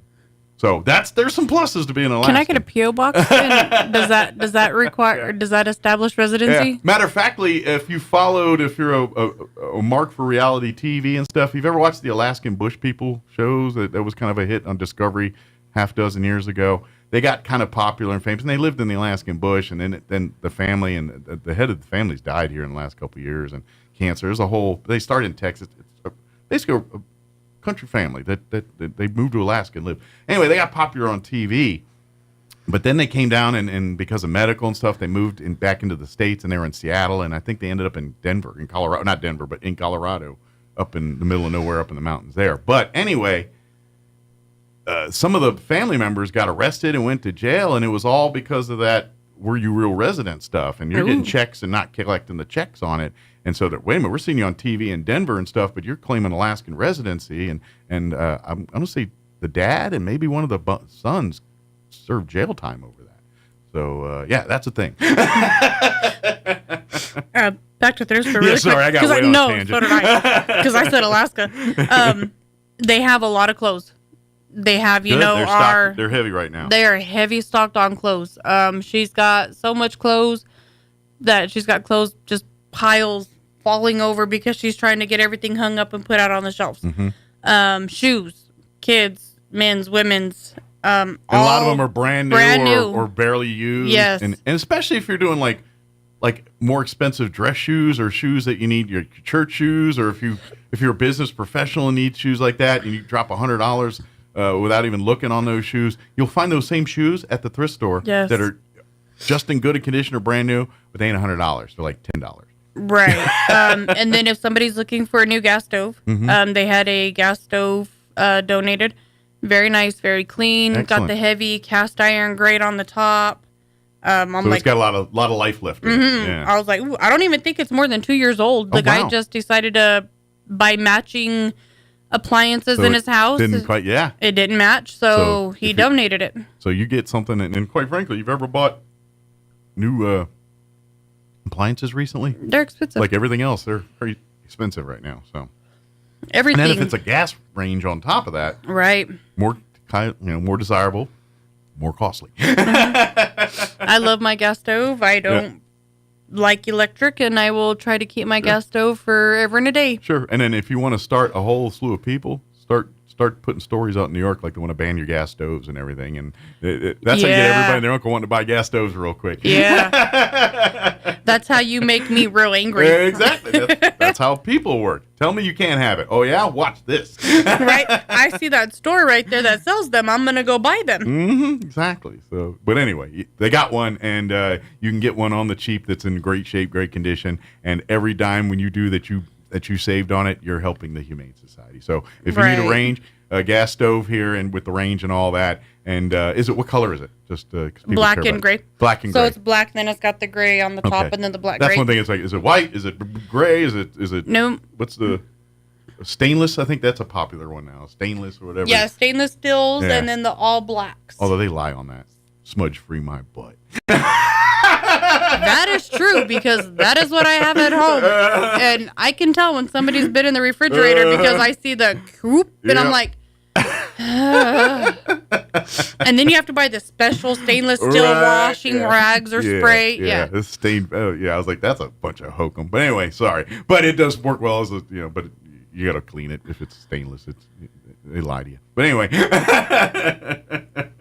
What else? And you said lots of clothing. Lots of clothing, lots of shoes. Excellent. And he said, and of course, with the backed up the Brinks truck with Halloween decor. So we got, matter of fact, we'll have a sale coming up on that exclusively. But if you want to get your Halloween, and especially if you like to get the new costume, everything, that stuff's great. I love the Halloween spirit stores and everything else, but you drop a dime in there. But you know what's funny? Yeah. So you got, like, let's say people are having 3, 4, 5 Halloween parties. You can go to the thrift store, get a different costume for each party, and spend less than what you would for one at one of those Halloween stores or whatever. Yeah. Right. Now I love those. Don't get me wrong, but yeah, if you're on a budget, man, that's disposable income.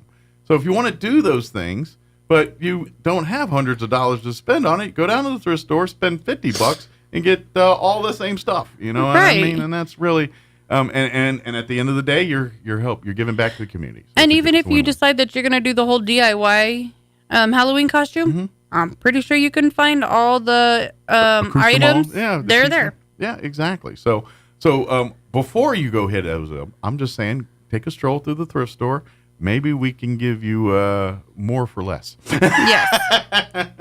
Yes. And of course, we're the new Payless. We give you more for less. There you go. There we go. We need a marketing team. And then of course, always be on the lookout. Of course, with the holidays coming up again, people looking for gifts. There's a lot of brand new, great stuff that will make wonderful gifts. That books and things. A lot of that, or collectibles, or small appliances and things. A lot of that stuff comes in. It's brand new or gently used. And if it's brand new stuff, don't tell them. I bought it at their store. It was brand new, but it wasn't $100. It was $30. They ask you where you got it. They don't care. They got their Keurig, or they got the thing that they were wanting, and you got it for them. Or the coffee table book, or that collectible. That's all kinds of great gift ideas like that. And so when we have our big Christmas for the Pet sale that's going to happen in November, like everything that's donated that's been brand new in a box, you could tell it's never been used. That stuff is what is saved for. Kind of set it to the side for this time of year. For the Christmas for the Pet. So that way there's brand new items so you can do the shopping. Since we're talking nonprofits, and we just all the time, but another place that does something very similar to is the Friends of the Library with their Books Again store. You know, they do books. Again, another great thing. All that money goes to the Roswell Public Library. But around this time of year, like when people donate those coffee table books and those like when you open it, still makes that noise from being brand new. They when they just come in, they set them aside just like you said, and then around Christmas they'll put it on their website and you can buy these books. Again, $100 coffee table book for like $20. And yes, if you need books and you don't find one at the thrift store, go to Books Again. Yeah, and again, that's nonprofit. Everything goes, and like when you go to the summer reading programs or when they have the guest speakers and they do it, that's what the friends do. The travel libraries, like if you go to the airport and you forget a book and you want to grab a book, that's them. They're the ones doing all that stuff. Perfect. Very good. Anything else that we wanted to cover here with the thrift store? No, I think we got it. But again, oh wait, hold on a minute. Sorry, there is. Please stop stealing. Yeah, that would be polite. That'd be really helpful. If you have donations and you want to donate them, we want your donations, but we would prefer if you please do it during our business hours. Because if you go to our Facebook page and you notice, within a 24-hour period, everything that was donated was picked up and taken off with, and we never received it. If you leave it at the door, odds are not good that you guys will get it. And so we have signs out there that say, please do not donate when we're not open. Yeah. And to be honest, unless you're just having like a one-off thing or one little thing, if it's a donation of size, I would do the Humane Society a favor and call first. Especially if it's furniture and stuff, because they would love it, but sometimes logistically they just can't store it or they can't get it or whatever it is. Right. So call them, let them say, yes, I'd love that, but can you hold on to it for a week or can you, whatever it is, we would love it, but right now we're just loaded with other things. We don't have room for it or something. And so if you want to do that, please do so. But do them a favor. Call ahead. Maybe we can set up all right, hold it on, because they'll come and get it and do all that for you. But if you can just work with them a little bit so that it's a little easier logistically for them, and certainly don't leave the bag or whatever out in the front. No. So if you do have donations, small, large, whatever, just please come during our business hours. Don't leave it outside the garage door. If you go on our Facebook page for the thrift store and you look, we have pictures. We have started posting pictures of face shots of people that are coming up and that are stealing. We have a habitual woman that was actually followed, and her license plate was gotten from the donator because they were hiding behind our trash bin. She's driving a brand new BMW. Jeez. And as soon as she dropped off the items, she started to drive away. Well, they pulled the BMW out and started loading up the donations that she had just dropped off. And it makes you angry, doesn't it? The person luckily, noticed, turned around, went back, confronted them, and then followed them to get their license plate number because there was 2 people in the car. And it's one of those things, and man, we got to go. But it's one of those things where you're like, well, people are needy and all that, and you want to help. And like, yeah, I get that. But you just said the guy's in a BMW. Old woman. Needy people aren't driving BMWs.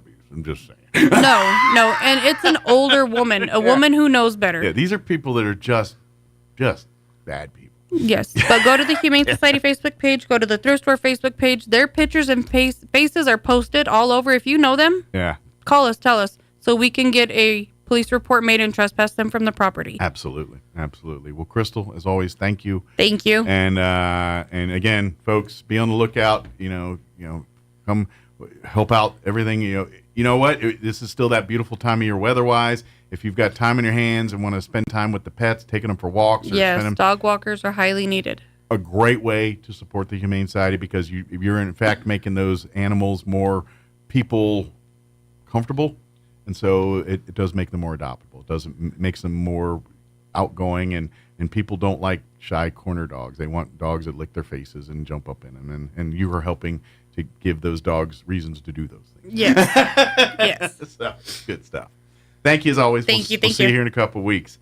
It is 10:01. We got to go. News is in progress. You're listening to 106.5 Roswell's Talk FM, KEND, Roswell, New Mexico. Have an amazing day. We'll talk to you bright and early, 7 a.m. tomorrow. It's Friday tomorrow. If you're having a bad thing, think on that. That's the good thing. Take care, everybody. The Red Apple Audio Network's Market Report. U.S. stocks closed lower yesterday as the October malaise seemed to return, largely at least as a result of the hotter-than-expected inflation data. The September CPI pointed to stubborn price increases for food and rent. Also, first-time jobless claims came in higher week over week. Today's economic calendar includes a look at wholesale inflation, as the producer price index for September is due. Also, the preliminary consumer sentiment numbers for October will be published. Company-specific news, TD Bank fined $3 billion after being accused of failing to prevent money laundering by drug cartels. Universal Insurance saw its share price surge after Hurricane Milton moved through Florida. Activist investor Starboard Value is accusing drug maker Pfizer of threatening litigation against 2 former company executives. Advanced Micro Devices, AMD, fell for the session after launching an AI chip that aims to compete with NVIDIA. And also in tech, e-vehicle leader Tesla took the wraps off its new robo-taxi yesterday at an event in Burbank, California. The Dow slipped 58 points, the S&P 500 down 0.21%, and the NASDAQ composite near its flat line. That's the Market Report. I'm James Flippin. This is the Red Apple Audio Network's Market Report. It's Ocean Drive in Coney Island. Ocean Drive is the only luxury rentals in New York with a spectacular ocean view. You wake up in the morning and breathe that ocean air. I'll certify that you're going to live 10 years longer. When I became successful, I wanted to live on the ocean. If you have worked hard, you deserve an apartment on Ocean Drive too. Go to oceandrivenyc.com and reward yourself. If you're a policeman, fireman, doctor, nurse, or teacher, you qualify for a limited time offer at oceandrivenyc.com. Terms and conditions apply.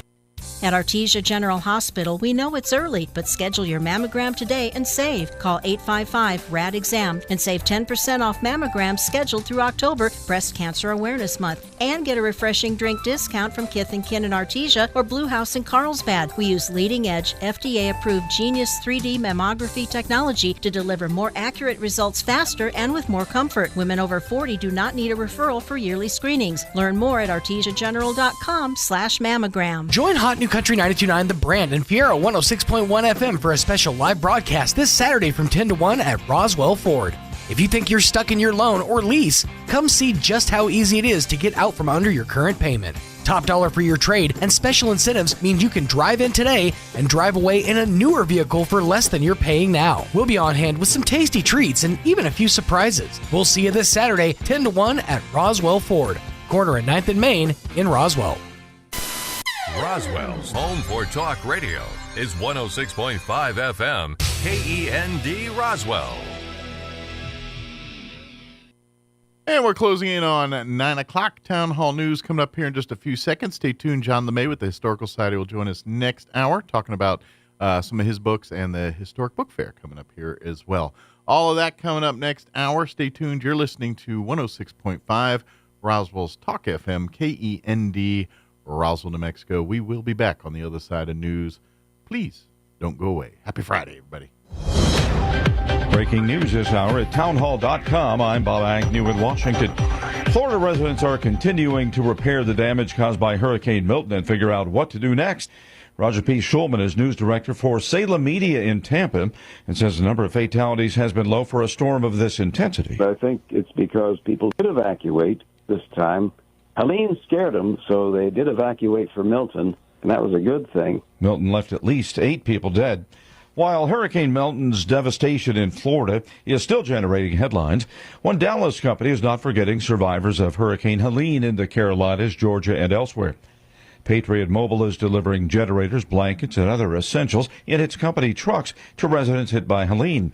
Leigh Wamgon is the company's chief communications officer. One of our first challenges was more of our employees wanted to go and help, and we narrowed it down to 2 because we filled the truck, the front seat, middle of the truck, the back of the truck. We wanted to take as much as we could. Our employees are sleeping in the truck to not take those rooms away from evacuees. You know, we're a Christian company, and we believe in being the hands and feet of Jesus and doing whatever we can to help whenever we can. Dallas-based Patriot Mobile bills itself as America's only Christian conservative cellular service provider.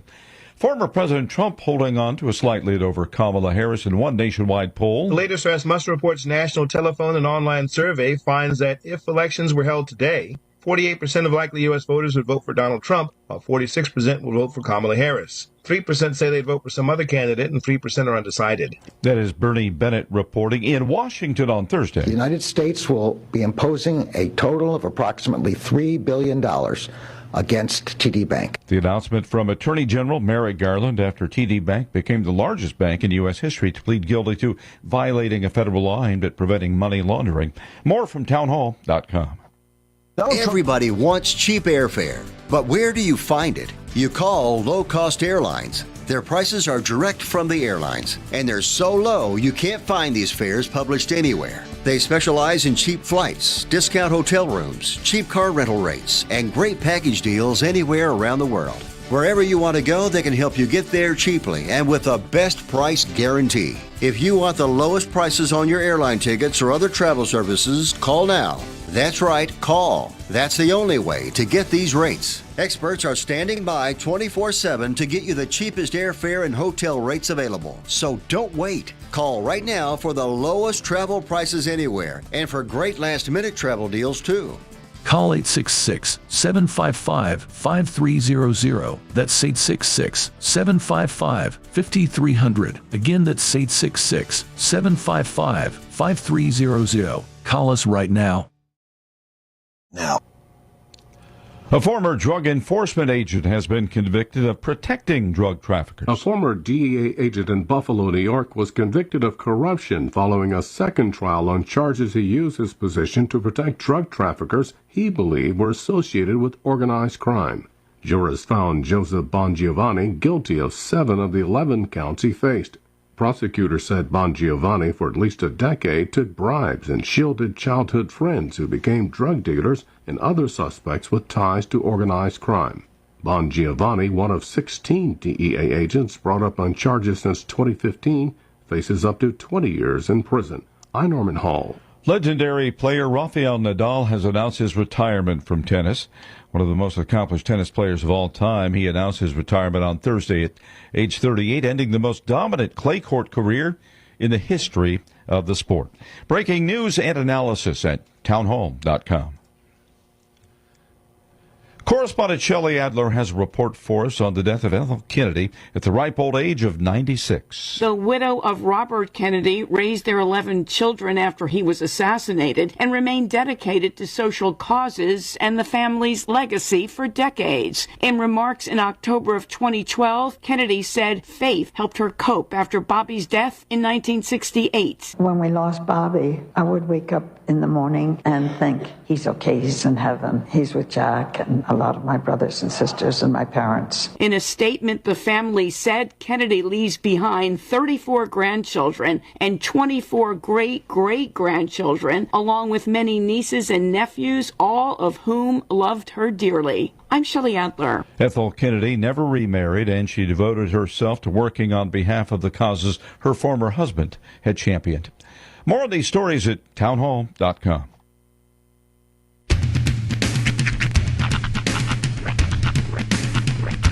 What in the wide, wide world of sports is going on here? I promise you, whatever scum did this, not one man in this force will rest for 1 minute until he's behind bars. Now let's grab a bite to eat. Yeah, come on. I feel the hot wind on my shoulder and the touch of a world that is older. I hit the switch and check the number. I leave it on and then I slumber. I hear the rhythm ringing through it. Flamenco guitar and cumbia music. I hear the talking of the DJ. The travel listen, what does he say? I'm on a Mexican radio. I'm on a Mexican radio. Broadcasting live from high atop the J.P. White Building in downtown Roswell, New Mexico. It's Mornings with Mike Winters on 106.5 Roswell's Talk FM. Is that what I sound like when I talk? Now, here's your host, Mike Winters. And good morning. It is 6 minutes after 8 o'clock. 9 o'clock? My brain. Welcome to hour number 3. And I was looking right at the clock. I was literally looking at the clock and said 8 o'clock. He was looking at the 6. Yeah. As I've pointed out before, Mike always, even though we know that music cue will always fall at 6 minutes after the hour, yet the man still checks. I do. It's just a reflex. I understand. I get it. Involuntary reaction. It's the same reason you'll hear me say the day of the week that it is like 5 times in a break. Just that's more for me. Yeah. Because I'm like, it's Friday, right? Friday. Because they absent-minded, I'll be like Thursday morning. I'm like, no, it's not. Yeah, I mean, I'll admit there's those days where and it's that moment, and it's the rock concert guy where it's like, welcome to Detroit. Cleveland. You're in Cleveland. Yeah, it's that thing all over again, And I do have those moments where I'm like, what day is it? Saturdays? I don't even know anymore. Hello, Cleveland, sister city, Pittsburgh. Yeah. For some reason. Yeah. But happy Friday. It is 9:07 now. Yes. We have now established these are facts. Time checks on the minutes. Weather on the second. Weather on the 6s.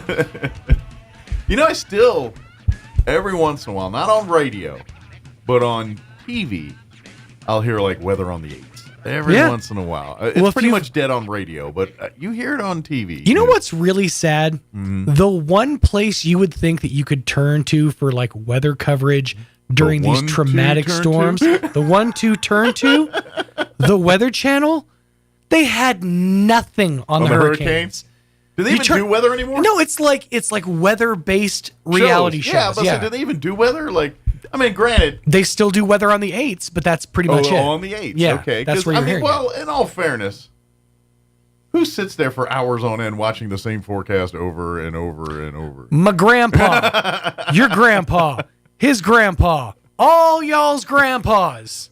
I hate now they're sad and just staring out the window. I hate to tell you, but I'm in my 50s. I don't have any more grandpas. I know. You are to become one. I am, but here I sit saying I'm not sitting there watching the Weather Channel 24/7 right, to just see the weather forecast. So yeah, slip me in a few hurricanes, a few weathermen blowing up down the street. Yeah, I want to see that. I think Anderson Cooper drew the short straw on coverage. Yeah, because I don't know if you saw the storm coverage.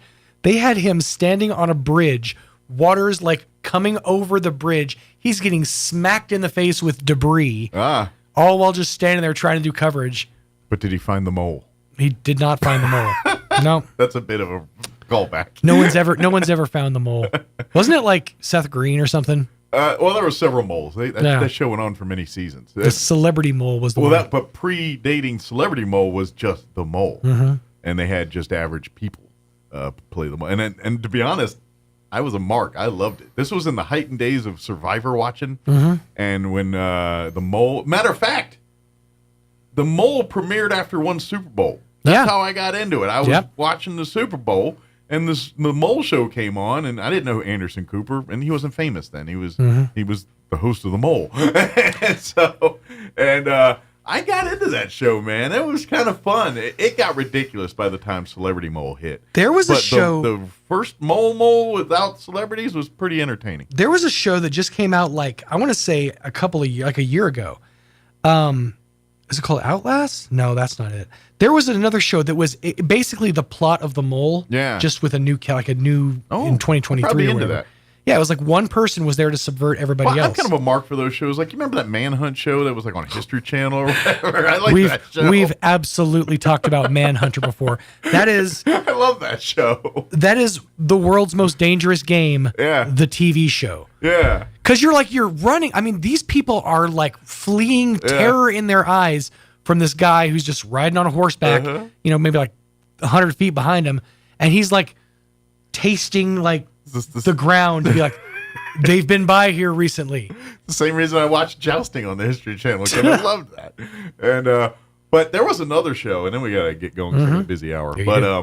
There was another show, and I want to say it was like on ABC, and this was like this was pre-COVID, so maybe 8-10 years ago. Okay. And it was a summer fill. You know how like at that time they still do. They put these summer shows like Big Brother, kind of things. So Big Brother's just one that's now a tradition during the summer. But this was like they throw it at the wall, see what sticks kind of thing during the summer. And this was essentially kind of like a Manhunter show. Right. But it was on a bigger scale involving law enforcement. And so what they did was they basically say, okay, you're a criminal on the run. How far can you be on the run without law enforcement catching you? And basically, that's where you learn the world of you are not, nothing you do or see or thing is private. Anytime, like they're like you're driving down, this guy was driving down the interstate in the Georgia area. There's cameras that are just flashing, looking for license plates. And they literally, he's on the 995 near Atlanta. And they track him down and boom. And they usually have him within, well, in the show, like 10 minutes, but it was hours. Just those are the kind of shows that like doomsday preppers watch to be like, how far off the grid do I have to go? Yeah, I love, see, I'm a mark for that kind of stuff. I'm the same dude that watched Moonshiners too. I attempted. I watched Amish Mafia. I attempted about a season of Moonshiners, and I'm like, this is way too reminiscent of family reunions for me to keep watching it. Right, it's too close to home. Yep. Maybe a set of teeth between the whole group. It just that's way Half too. My family wears overalls and no shirt. Dip and chaw, that's just the way of life where I come from. Shoot, I remember watching one of those shows about ginseng, and it was like guys in the West Virginia mountains going through but it was like it was like territorial and like gunfights and Hatfield McCoy over ginseng. And it was some like, of those shows, I'm like, sure it's hyped up, but no, I was a mark for it. Not even hyped up. It's like, I can't believe you got a TV show. The one where the dude goes into like the rock faces and he like chips away to get to like the emeralds or whatever. Yeah. How did you get a TV show? This is like what Greg does for fun. This is like watching paint dry. Well, I guess back when some of these shows came out, they didn't have the popularity of YouTube to crowbar these kinds of programs. There's some of that. I'm just like, I do not understand how somebody greenlit that as a series. So they end up on TLC on or in between episodes of Here Comes Honey Boo Boo. Right, exactly. So, like I said, we do have a busy hour. John LeMay is going to join us here with the Historical Society. Talk about the, of course, historic book fair that is happening tomorrow at the Historical Society here. Also, we'll talk about his latest book as well, too. And then we're also going to have Dinah join us from the Roswell Public Library this hour, give us an update what's happening, events and things. And of course, I know they're back to it, but they were dealing with heating issues and all kinds of stuff. So just give us an update what's happening there at the library. So before we do any of that, let's take a gander at your weather. I'm meteorologist Steve Hamilton with your Pecos Valley weather. Pretty warm for our weekend. We still have that big high-pressure system parked overhead. Mid-90s on the afternoon high today and sunny. Just a few clouds for the overnight hours. We'll drop into the mid-50s and then about the same for Saturday, mid-90s. Lots of sunshine. About the same for Sunday, sunny and mid-90s. A little bit cooler on Monday with upper 80s. I'm meteorologist Steve Hamilton, and that's your latest forecast. And thank you, Steve. Currently 65 degrees here in Roswell. Humidity is at 31%. Winds are calm at the moment. Sunny, 95 today. Winds will be out of the south, 5 to 10 miles per hour. Clear tonight with an overnight low of 57 degrees. South winds 5 to 10 miles per hour. Saturday, sunny. Once again, a high of 95. Winds out of the south, 5 to 10 miles per hour. I should just said, want to know what tomorrow is? Today's the same thing. Sunday, kind of the same, except for 1 degree cooler. Sunny, 94 for a high. Winds out of the south, 5 to 10 miles per hour. But next week, the number 8 is in the forecast, as in 80s, pretty much all week next week. 88 on Monday, 85 Tuesday, 85 Wednesday, 87 on Thursday. So a little cooler next week. All right, 9:15, we're going to take a quick commercial break. Then John LeMay with the Historical Society will join us here on the other side. Don't go away.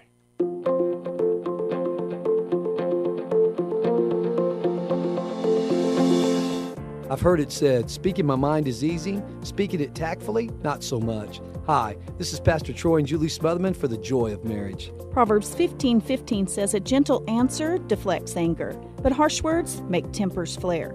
Sometimes my greatest accomplishment is keeping my mouth shut. There are times when we argue that it would be easy to lash out. So I have a choice to make. I can either feed the fire or quench it with my words. Julie and I have learned there's going to be arguments, but we've learned to fight and argue, not to be right, but to get the situation right. So the next time you're in an argument, try saying something kind from a genuine heart to bring peace in your marriage. If you have any questions or would like further information about the Joy of Marriage Ministry, please go to jomconference.com.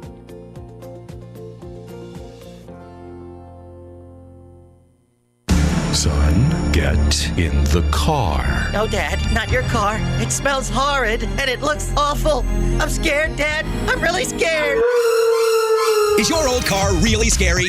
The all-new Roswell Ford will take your scary old tray, even if you owe thousands more than it's worth. So you can drive a new Ford or quality pre-owned car, truck, or SUV for a lot less. For a limited time, get up to $6,000 in bonus cash on new Ford trucks and SUVs, or get 0% APR. Plus, we have a great selection of low-mileage, one-owner pre-owned vehicles, all in prime condition, starting at just $10,000. Don't settle for a low-quality, overpriced clunker. Buy a quality pre-owned vehicle from Roswell Ford for a lot less. Roswell Ford has partnered with the most aggressive lenders that will push to approve you today, even with bad or no credit. Lower prices, exceptional trade-in values, and a better buying experience. Get on board at Roswell Ford with new management and a whole new attitude. 821 North Main Street in beautiful Roswell, or online at roswellford.com. 0 APR for 36 months and $27.78 per thousand finance on select models. Subject to lender approval through Ford Credit. Offers not combined. Are you ready to succeed? At ENMU Roswell, they cater to your educational needs. Their dedicated facilities and faculties provide you with an exceptional learning experience. From academic programs to behavioral sciences, business, health education, or technical education, ENMU Roswell offers a wide variety of certifications and degree programs designed to take your education and experience to the next level. Register now on campus or online at roswell.enmu.edu. Eastern New Mexico University, Roswell. Success starts here. Picture this. You're behind the wheel of a John Deere compact tractor. You're effortlessly breaking ground. moving piles of rocks just by moving a lever, and enjoying the sun as you clear brush across your pasture.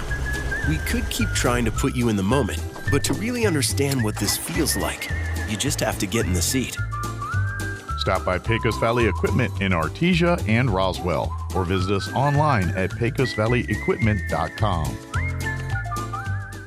Here's a Mornings with Mike Winters fun fact. Men are 6 times more likely to be struck by lightning than women. That's because men are 6 times more likely to wear a tinfoil hat in a thunderstorm. Here's Mike Winters. And good morning. It is 18 minutes after 9 o'clock, and joining us in studio this morning from the Historical Society for Southeast New Mexico, John LeMay back with us. Good morning, John. Morning, Mike. And author. I need to put that caveat too. That's kind of his day job when he's not doing Historical Society involvement. Which, if you ever know his books and read his books, they kind of go hand in hand together. It makes sense. Yeah. How are you doing, John? I'm doing great. Like I said, we're gearing up for the book sale tomorrow at the archives. Yeah, this is something we do once, maybe twice a year, depending on need, is basically how it is. And I have to explain it, and we always have to put the caveat, don't worry, we're not giving away the good stuff. But it is thanks to the public and their steadfastness to keep donating awesome things to preserve for history here for Southeast New Mexico. Thanks to that devotion, we sometimes get doubles of books, particularly books, things like that. These are all books that are rare and out of print, not ones you're going to get on Amazon and pick up or go to your local bookstore and pick up.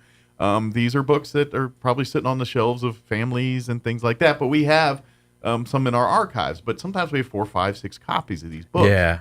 And so we keep them. That's kind of how this works. Yeah, right, so John? the history of the book fair started years ago. We had a wonderful donation, the Mary Ritter collection, and Larry Knadel archived it. And what happened was Mary Ritter gave us better copies of books we already had in many cases. So we took out our old worn out copies, and again, these weren't signed by the author. They weren't, we replaced them with Ritter's books, which were better in many cases. You'll kind of cannibalize one and make one good book if you like the dust jacket's better on this one or whatever. Exactly. Yeah, we've done that before. We've taken the good dust jacket, put it on the good, But yeah, so this book sale, I don't think there's any books really that were from the archive so much as now, since we started doing this, people are donating books to us just for this reason of, hey, here's for your book sale. And we've got really rare stuff. Like we've got a copy of Ranch on the Rio Doso signed by Peter Hurd and Wilbur Coe. Okay. Or whichever Coe was the author. I mean, I can't remember. I feel bad, but it's one of the Coes. Yeah, if you have me answering, I'm going to be lying. Yeah, to you, sure. Yeah, whichever Coe wrote the book, he signed it with Peter Hurd. That's pretty cool. We've got 2 of those. Those will be kind of pricey because they got the signatures. Sure. Then we have unsigned versions of the same book, which we sell for less. So sure. Yeah. But this is the collector's dream. If you're a book collector, then you're going to make sure you want to be at the Historical Society's. Actually, it's in the archive facility right next door, not in the JP. I mean, of course, there, and we can let you in and take a look. Yeah, so that'll be tomorrow from 10 to 2 p.m. And we'll also have Dewey Johnson there selling his new home run summer book. So baseball fans, you want to chat a little ball, Dewey will be there to talk some ball with you. And especially if you're a fan of, Roswell baseball, Joe Bauman, that era of baseball, that's where his books focus. But yeah, I mean, so if you want to talk a little baseball and especially local baseball, then 10 to 2 might also be just as fun. You'd be like, I'm not here for the books. I just want to talk ball with you. Yeah, absolutely. But it is a great opportunity to get these rare out-of-print books that are very hard to find normally.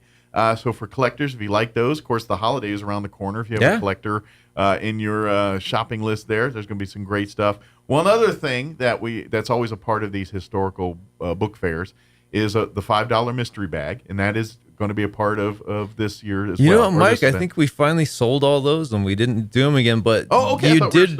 You reminded me though. Amy told me to say this. Yeah. We will do a free gift with every single purchase. Okay. Yeah. Well, I'm telling you, and John knows this as well as I do, probably better. That if it's an Amy production, their gifts will be given regardless of what it is. She likes to bless people when they come to the events and participate. That's why I always try to tell folks, if you're a regular blood donor, try to line up your donation schedules with the historical societies when they get the blood mobile there. Because every time we do our blood drive, people walk out with like handfuls of stuff. It's just, she just likes to bless people with that kind of stuff. So you will definitely be blessed when you come out tomorrow to the event. But and of course, like we said, you'll be there, and of course you'll be autographing your books as well too. And of course you can get now. I lied. There's going to be one book available, or at least several books available that you can get on Amazon, and they're John books as well as many of our other local authors. But the ones as part of the book sale, that's but if you want to get John's latest book or some of his other ones, you'll be able to find them at the and I mean, you were talking about buying books for Christmas, which is great too. But like if you want a book to read gearing up for Halloween, I've got two. I've got last year I did the New Mexico Book of Witches. Okay, does very well up in northern New Mexico. They Sure. sell a lot there. It's it's a nonfiction history of accused witches and possibly real witches throughout New Mexico's history. It's really fascinating. It's not what I would call a scary book full of like, occult stuff. It's just your straight history of this person Sure. was accused of a witch, blah, blah, blah. Well, but, it's history, but we humans, we love we're nosy Nellies. We love a good, juicy, salacious story. And these are filled with those stories. They just happen to be very true. And you know what I mean? So I think that's why these kind of do a draw. Because when you think witches, you're not thinking, because most people think history, they think, George Washington did this, Thomas Jefferson, you know what I mean? And they're like, no, all people, everything we do is history. And so when you talk about this, I think most people don't think in the textbook version of history of these kind of books. I'm like, no, this is everything that you see today begat something from everything else. Yeah. This is the starting of that. So when you look at witchcraft and what's everything they talk about and accusations and what demons were created in people's heads over the lack of knowledge of things, this is the kind of stuff you learn that from. So I highly recommend. So I think you probably I would even find you might find younger readers enjoy some of those books. Because we think of some of your books, and I don't think most teenagers are rushing to look for some of the subject matter you are, but I think once they crack into this one, they're going to be as enthralled into it as they would, I don't know, whatever the latest book they're in. I'm going to hit you with something that's about 20 years old on it. I mean, it's strange history is very Twilight alluring, or whatever. But you know what I mean? And that's why we talk about it. But that's just why I always invite John. Check out some of John's books. There's so many, like it's like, yes, people will look, it's like, oh, history. And I'm like, no, this is storytelling. You're telling stories. It's, to be honest, it's no different than movies and everything. They're doing the same. They're just presenting it in a medium that you can knock out in an hour and a half or 2 hours. But they cut out a lot of details. Here's the book. You can take the story and delve into deeper stuff and learn more things. And that's why books are always better than the movies. But but at the end of the day, it's the adventures. It's everything else. It just else happens to be, these are true. These are factual things that people did in New Mexico during these times. Yeah. And then the other one, this is new. It's not widely circulated yet, but it's on a very popular topic that there's not a lot of books on. It's La Llorona, the Wailing Woman. So it's just my history of La Llorona, her origins, her different stories, because every village in New Mexico has like a different version of her. Like traditionally, she's the woman that drowned her children in the river, and then she mourns for them. But like in Abiquiu, she didn't drown them. She threw them off the church balcony, and it's just different everywhere. So it's all the different versions of La Llorona. It reminds me of and I'm sure every kid had like this, like your neighborhood. Like there was always like a part of your neighborhood is like, oh, that's where Gohan lives or something like it's really a bunch of those stories over time kind of thing, Do you know what Roswell's ghost was for many years? So we don't have Lover's Lane anymore. It's this pretty tree-lined avenue, I think in East Grand's Plain area, and they had the Headless Horsewoman. Oh, okay. That was that one. All right. I gotta lie. I grew up in that age where like the Headless Horseman TV shows, the Ichabod, the cartoon were very popular.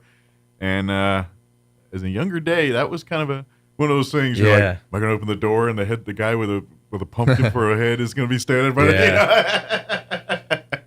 I grew up in that time. So it's kind of, and of course now being, Halloween right around the corner, these might be some good Halloween books for the family. Yeah, absolutely. Absolutely. But, and of course, this is kind of just scratching the surface of John's books. You can through the Historical Size website or through Amazon too, you can check out the whole catalog of John's books that not only cover history, but other areas of, technically some of it's still history, just not in the sense, like we talk about your Godzilla side, and you get into some of that, but it is the lore of that. And I always like to brag on John on this a little bit because it's kind of an unknown thing. that as much as John knows about New Mexico history and talk about this, he's kind of one of those same people in the Godzilla world. Like I mean, like people like as odd as that sounds, it's niche. But you're kind of the Elvis, rock star in that world of data knowledge and stuff. So that's really cool. Like he's doing podcasts and things talking about not just history stuff, but I mean all history stuff, but not just New Mexico history, but Godzilla history too. So so if you want to kind of tap into some of those books, you can find them. Most of the Godzilla stuff's probably on Amazon. Yeah, on Amazon. And I was going to say, assuming you live here in Roswell and you want Dewey and I's books signed, come tomorrow. But if you don't live in Roswell, Dewey's book is on Amazon. My books are on Amazon. Just type our names on there and you'll find them. Absolutely. And of course, with Dewey being at the event tomorrow, you can get copies of the book there and get them signed and everything else too. And if you're a baseball fan, I've not picked up Dewey's books yet. And I think it's Dewey's high school reunion, so there should be people here in town. So I think I'm right. Yeah. Was that planned or just dumb luck? I don't know. I think that was dumb luck. Oh. I might be wrong. I don't know. That's what I'm remembering. Well, we're gonna go. There should be people here though. As a storyteller, that fits the story, makes it that so special. Sure. Yeah. That's how folklore gets started, though. Is you say something you think is true, and it just Matter of fact, John's got a few books on people who did just that. We talk about the chronicling of kind of the hunt for Billy the Kid and all that, Anson, what's his last name? It just shot right out of my head. Oh, Ash Upson. Upson, thanks. It just went right out of my head there. I was going to say, and then blanked. But, you have books really kind of talking about, and that kind of goes into exactly what we were just talking about, how the lore goes from lore to the fish story, how it, the one little thing turned into a guppy, and by the end of the story, that he's pulling Jonah the whale out. That's kind of what's going on there. But again, tomorrow from 10 to 2 is the historic book fair for the Historical Society for Southeast New Mexico. It's going to be in the archive facility at 208 North Lee, which is right next to the house there. And of course, come. And now, if you're looking for books specifically, I highly recommend be there closer to 10 if you're on the hunt for a specific book or a specific thing. Because the people that are the collectors that are, it's kind of like if you remember those days, like you go to the toy section and like there'd be grown men rummaging through Matchbox cars, like some kind of crazy, and you're like, what's going on there? Yeah, a little of that going on. But that's tomorrow. And of course, if you have any questions about anything, RoswellNMHistory.org. You can email Amy, History Director at Outlook.com. Or you can always call the Historical Society 575-622-8333 too. And of course, if you want to see all of John's books, get on Amazon, type in book section author John LeMay, and you can kind of see everything from the latest stuff to everything to probably book one, I'm guessing. Yeah, absolutely. Good deal. Is there anything, John, we didn't get to cover? I think we got it all. Some amazing stories, and a lot of them are right here in your backyard. Native, especially if you're native, pretty good stuff. So check it out. So thank you, John. Yeah, thank you, Mike. All right, it is a quick commercial break, and then on the other side we will Mike Winters.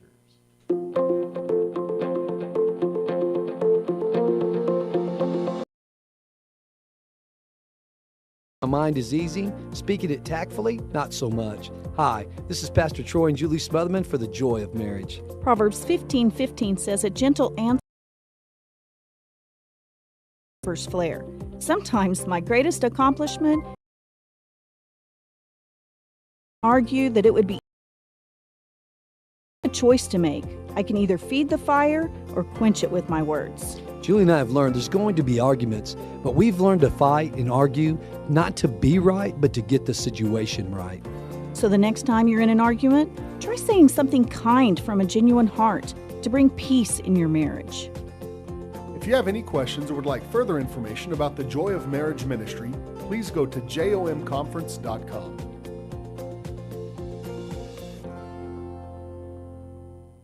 Check out some of the savings you'll find this week at your local Farmers Country Market. Select bags of Malto Meal breakfast cereals are $3.98 each, and select cans of Pillsbury Grands biscuits are 2 for $6. In produce, red, orange, or yellow Hot House bell peppers are 4 for $5, and juicy cantaloupes are 2 for $5. In the meat department, family packs of beef bottom round roast are $3.99 a pound, and 5-pound bags of jumbo chicken drumsticks are 79 cents a pound. These are just some of the bargains you'll find this week at your local Farmers Country Market. Attention high school students and parents. Now is the time to make your plans to come visit the friendliest place on the High Plains, Eastern New Mexico University. ENMU is hosting our annual Open House Preview Day on Saturday, October 26. Come learn about scholarships, discover majors, talk with current students and faculty, and win some great prizes. Sign up today at www.enmu.edu/openhouse. Eastern New Mexico University. Student success. That's what we're about. At Artesia General Hospital, we know it's early, but schedule your mammogram today and save. Call 855-RAD-EXAM and save 10% off mammograms scheduled through October, Breast Cancer Awareness Month. And get a refreshing drink discount from Kith & Kin in Artesia or Blue House in Carlsbad. We use leading-edge, FDA-approved Genius 3D mammography technology to deliver more accurate results faster and with more comfort. Women over 40 do not need a referral for yearly screenings. Learn more at artesiageneral.com/mammogram. The ultimate Wi-Fi experience is now available to you thanks to Smart Home Wi-Fi with Plateau. Get fiber-to-home technology 100 times faster than average household internet speed. Plateau has multiple plans and options to fit your family. With Fast, get true 100 megs per second download and upload speed. With Faster, get true 500 megs of download and upload speeds. And with Fastest, you get 1 gig. Learn more at plateautel.com. Get the speed you need with Plateau. Tried, true, trusted. The Nightmare Before Christmas sales event is on now at Roswell Honda with scary good savings across the lot and a whole lot of spooky fun for everyone. Get as low as 1.9% APR on Accord, 2.9% APR on Pilots, and lease the all-new all-electric Honda Prologue for just $399 a month and zero due-it signing. And with purchase, pop the trunk of treats for lots of awesome prizes, including a $100 gift card, a 40-inch TV, or a giant bag of candy. And Roswell Honda will donate $50 from every vehicle sold to the Chaves County Cancer Fund. Scare up the savings during the Nightmare Before Christmas sales event at Roswell Honda, 2177 West 2nd. Here's a Mornings with Mike Winters fun fact. You burn more calories sleeping than you do watching television. For the ultimate workout, fall asleep in front of the TV. Here's Mike Winters. And good morning. It is 35 minutes after 9 o'clock, and joining us in the studio this morning, Diana Velasco back with us from the Roswell Public Library. Good morning. How are you doing, Diana? Hi, good morning. I'm glad to be here. Doing once well? Again.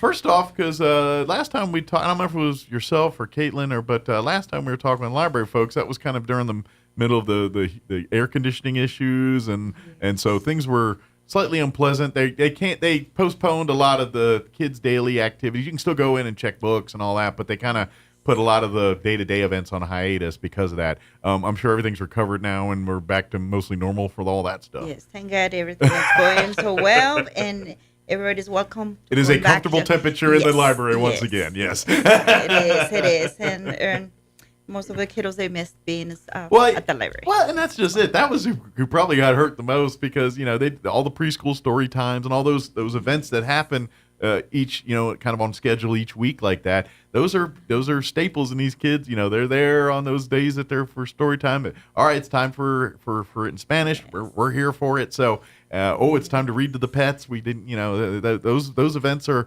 kind of for the folks that participate, that's part of their routine. So yeah, it impacted them pretty. So we're glad that it's back at least. It's back and back to normal. At least to make it a little bit comfortable because most of the patrons, they didn't stop going.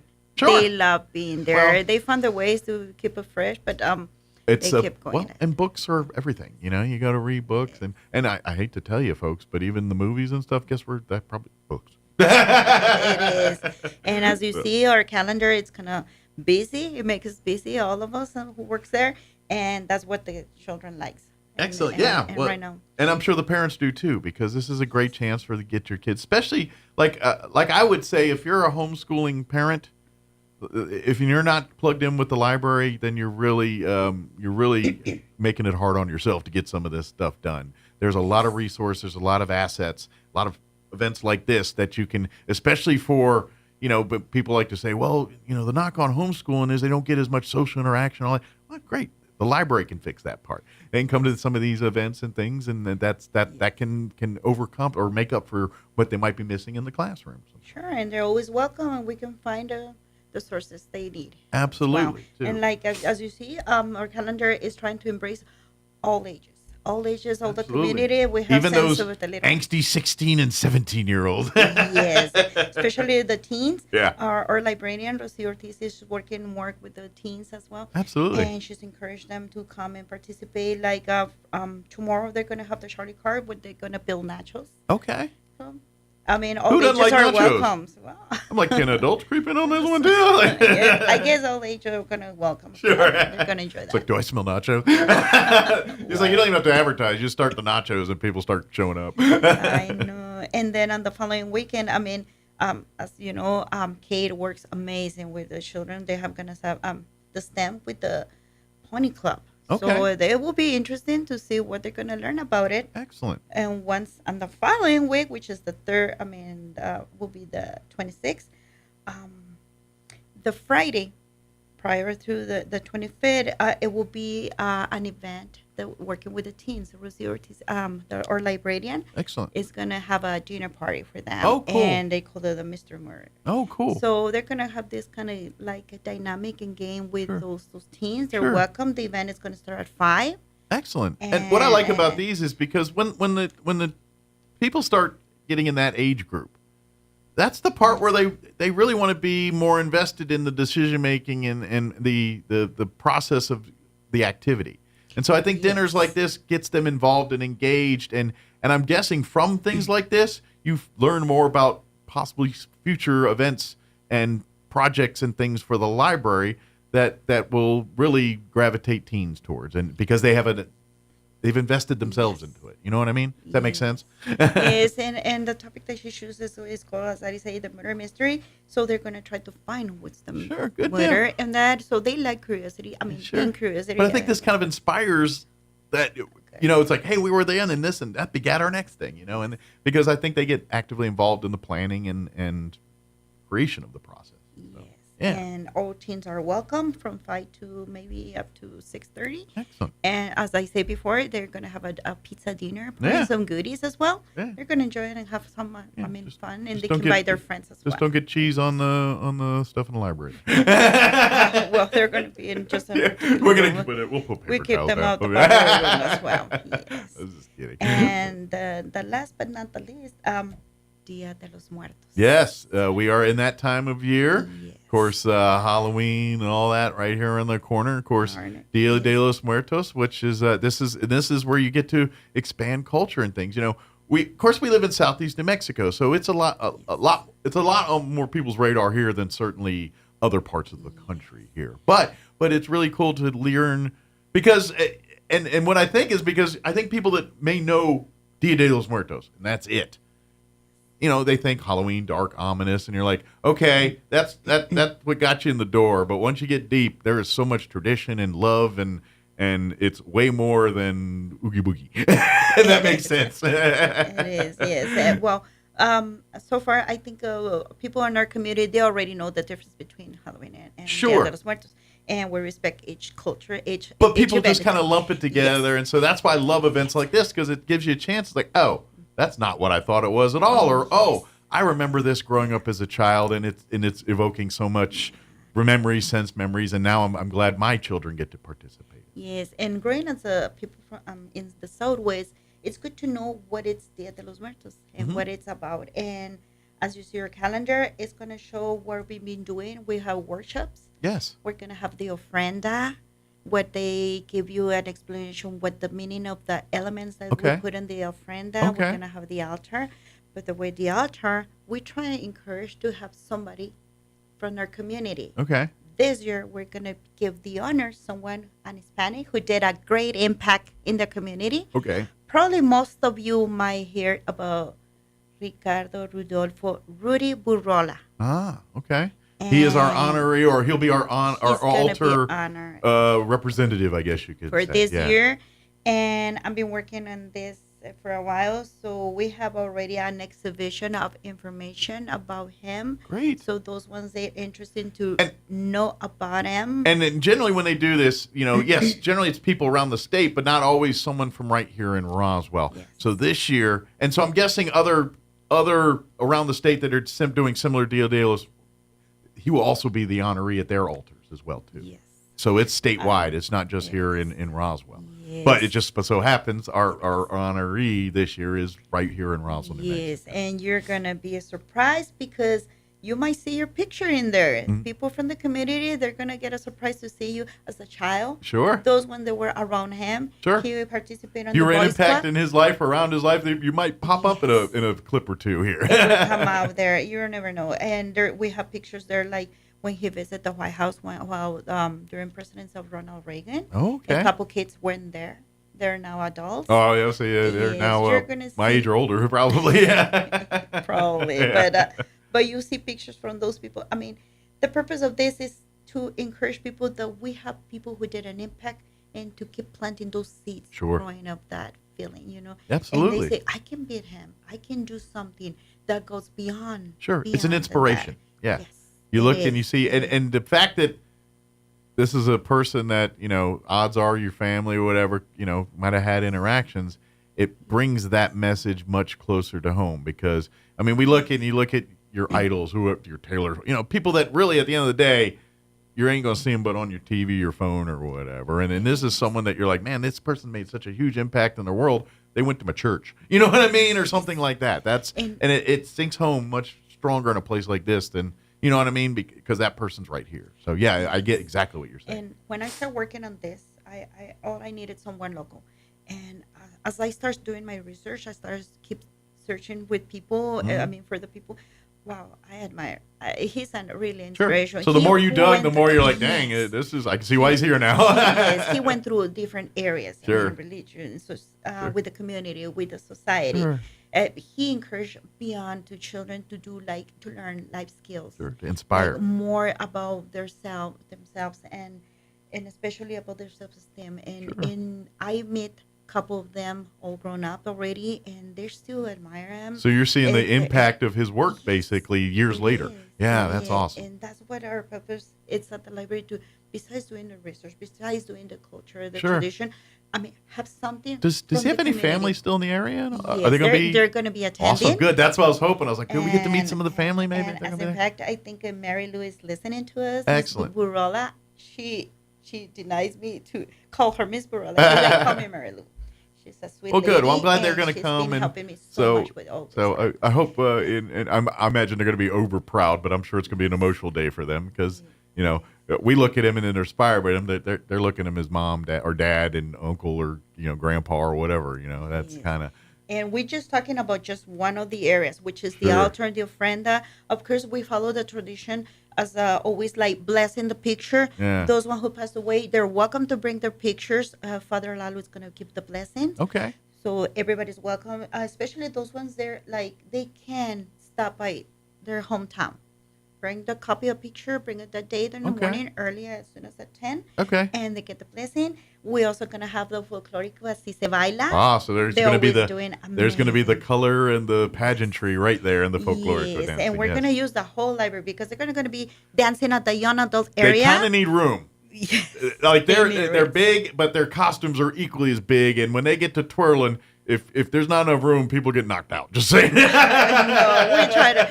So we got to give them space. I don't know how, but I try to make the space for everyone. Yeah. And they're going to give some beautiful monarch butterflies away. Cool. Yeah. And also at that spot, they're going to have something new for the teens. Awesome. And everybody's welcome. Excellent. We're going to have those like ceramic skulls. The sugar skulls. Besides that. On top of those. Okay. On top of that, we have ceramic skulls this time. Okay. Plastic skulls. Some a little bit more permanent. They're going to color it with Sharpie markers in there, in that area once they finish dancing. So those are like heirlooms that they can really keep. And when maybe someday they pass to their kids or grandkids. The sugar skulls don't have that shelf life, but these could do that. That will be on the children area. Sure. The sugar, all the edible will be on the children area, which is the sugar skulls, the cookie skulls, pan de muerto, aguas frescas, which is flavored water. Sure. And that's great because that's great to, especially your younger kids, to kind of introduce them into it And so they're not going to remember all the customs and traditions, but they're going to remember those sugar skull cookies. And so it's kind of using that to evoke these memories and things at various levels. As you're older, you're going to appreciate some of that stuff, but obviously your toddlers and your preschoolers and younger kids, they're going to float more towards sugar skulls and candy and cookies. And I believe that everybody will have something to take home. Sure. Everybody, because they're also going to have headbands they're going to make with those beautiful flowers like Frida Kahlo. Okay. But those ones until supplies last. So excellent. They have to be aware of the map and see where to find it, like the papel picado, paper flowers, the headbands.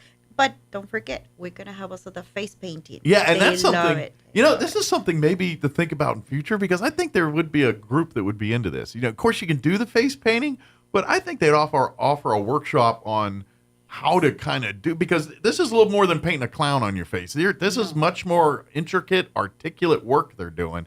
And quite frankly, a skill set that I don't think all of us possess. So I think that would be interesting to kind of peel back the curtain on that a little bit and see how that's done. We've been doing with this face painter for a couple of years, Yeah. and he's doing great. And Yeah. it's something that children will not get scared, and it's according to the event. Sure. And we're gonna close it with a singer. Okay. We're gonna have a live singer. Okay. And I hope that everybody learns something, have fun, and they take something home that they can share with the. It's sharing a piece of people is really what this event is about. This event is the Roswell Public Library saying, "Hey, come to my house for Thanksgiving dinner, and come see what we do for Thanksgiving." That's what this event's really like. So it's come for the family, bring the family, all ages. Like you said, the youngest to the oldest. They're going to take something and have something that they're going to be into at this event. Come learn. Maybe that. I'm telling you right now. The event is worth the price of admission, which is free, by the way. But the event is worth it just for the folklorico dancing and stuff right there. I mean, if you missed everything but that, the event's amazing. That's what I'm saying. Is there's something for everybody here, and so, of course the kids will be into the workshops and the making the cookies. But the music, the pageantry, the entertainment. I know a lot of adults are gonna enjoy that and be like, wow, that's really cool. And then that's gonna spark I wonder why they do it that way. And then this is, come over. We'll tell you about it. Yeah. And it will be people to answer questions in there as well. And as a matter of fact, next to the altar, because he's the one who gives the purpose, the idea when I was looking for someone in the community was Mr. Ruben Esquivel from the cemetery. Okay. And he's going to give you some information as well. I imagine he's got, as a guy that, who does what he does at the cemetery, that's a lot of information probably, if not in his head directly, easily accessible in the annals and records of the cemetery there. Yes. So. And also, we try to have a guest every year. Like last year, we have Aaron Wilton from the museum. Okay. And he was helping with the person that we give the honor, was Mr. Barella, an artist. This year it was Ruben Esquivel. Okay. He provided us the name of Rudy Burrola. Uh-huh. And he's going to give some information about the cemetery. People that are interested to know something, that will be a good opportunity to pick up a pamphlet. Okay. He was curious because, like you said, each year they pick up different representative to be on the altar for each year, and it's same statewide. Is there a location, whether either online or physically, where you can say, I want to see all of the altar people throughout the history of our Dia de los Muertos celebration here?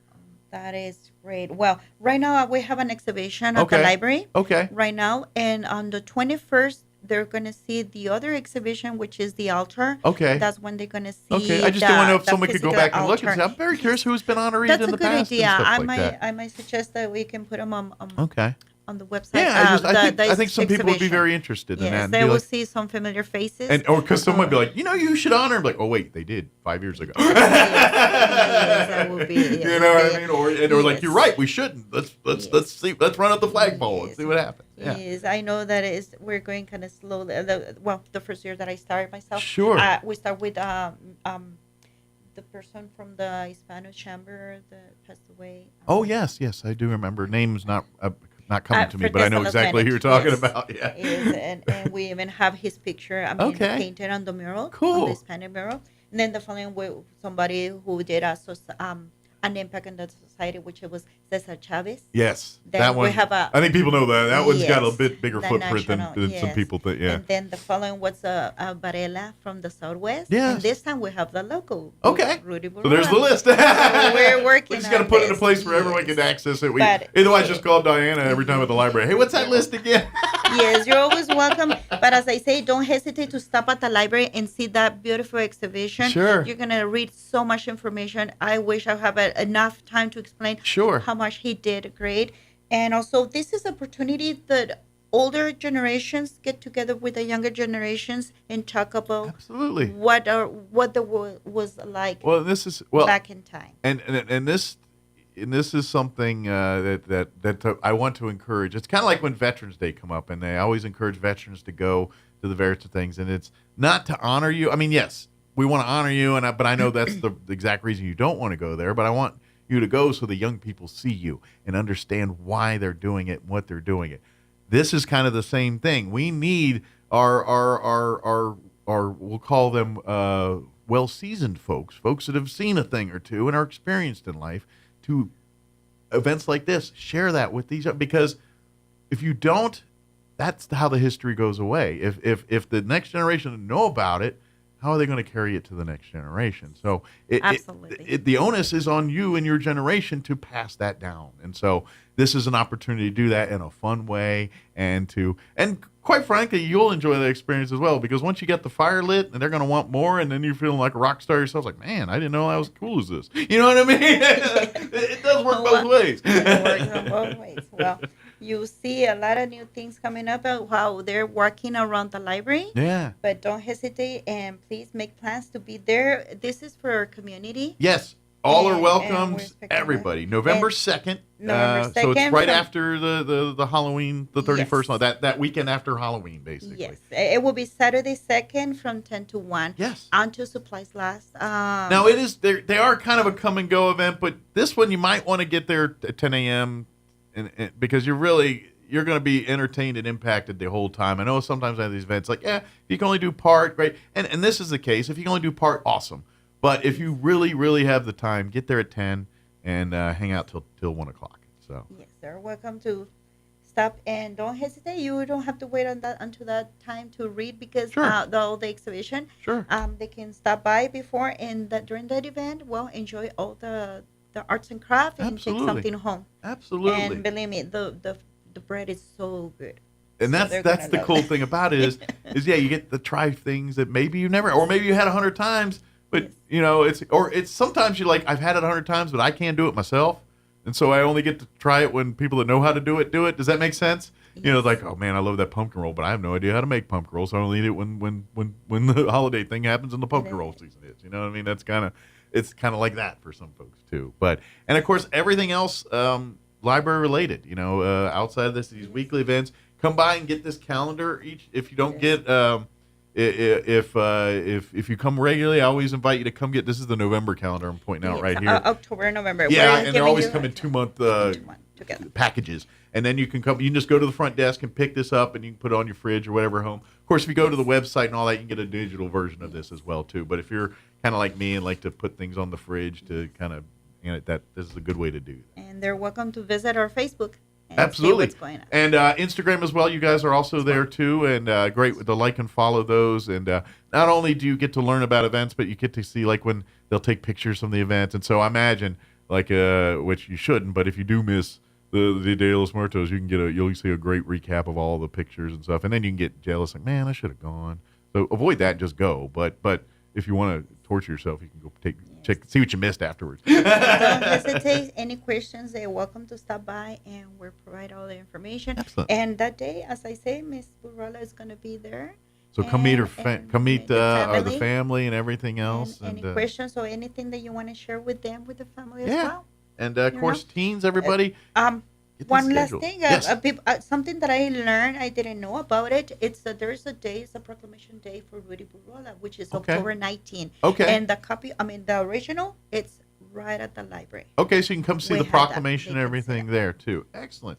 And you don't have to wait till the 2nd. That's going to be up there. And by the way, if you want to start learning and getting more familiar with Dia de los Muertos, now's the time to visit the library. And so when November 2nd hits, you're kind of like, all right, I know, I'm familiar with what we're doing now. And so if you want to kind of maybe do a little pre-learning, come to the library before and check out the displays and sections, the stuff that's kind of leading up to the event here. Yes, like some people at home, they already, last year they asked me a couple ideas how to build their own altar de muertos at their home, and they're always welcome, and Excellent. I help them out.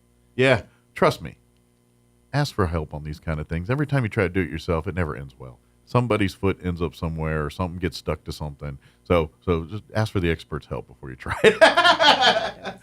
Diana, did we get it all? Is there anything we missed? I think we covered all. Awesome. Well, thank you very much, and we'll see you next month. My And pleasure. if not sooner, obviously, out at the library here. And folks, get you a calendar. Go to the library, get you a calendar, and put that November 2nd date in your calendars, and make sure you're out there 10 to 1 at the Roswell Public Library to celebrate Dia de los Muertos. Don't forget, Dia de los Muertos, November 2nd at 10 a.m. Yes. Come ready to have fun. Thank you, Diana. We'll see you next time. Don't work too hard. It is 9:58. We're about ready to be kicked off La Radio. So let's do this. Let's do a quick news update, and then we'll be done. Now for your Pecos Valley news update, I'm Jared Sorello. The Roswell Police Department involved in a shooting Thursday of a man who was reportedly running from officers. The man had been pulled over near South Sunset Avenue and West Brasher, but stepped on the gas and fled. At some point, the man reportedly got out of the car and tried to flee on foot near Relief Route and South Main Street. Police opened fire on the man, who was pronounced dead at the scene. The man's name is not known, but RPD said he was wanted for an active arrest warrant. The American Legion Post 61 in Roswell is collecting relief supplies and cash donations. A team will travel to North Carolina to distribute the aid to hurricane victims. The trailer used to store the supplies has been donated by Roswell Livestock and Farm Supply. If you'd like to donate, a donation drop-off point has been set up at Southwest Printers, 110 North Pennsylvania Avenue in Roswell. If you need information, you can email commander@roswelllegion.org. The deadline for donations to be accepted is Friday, October 18th at 6 p.m.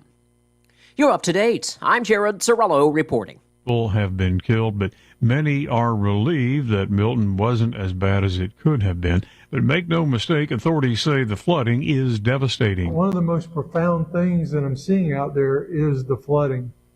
We have flooding in places and to levels that I've never seen, and I've lived in this community my entire life.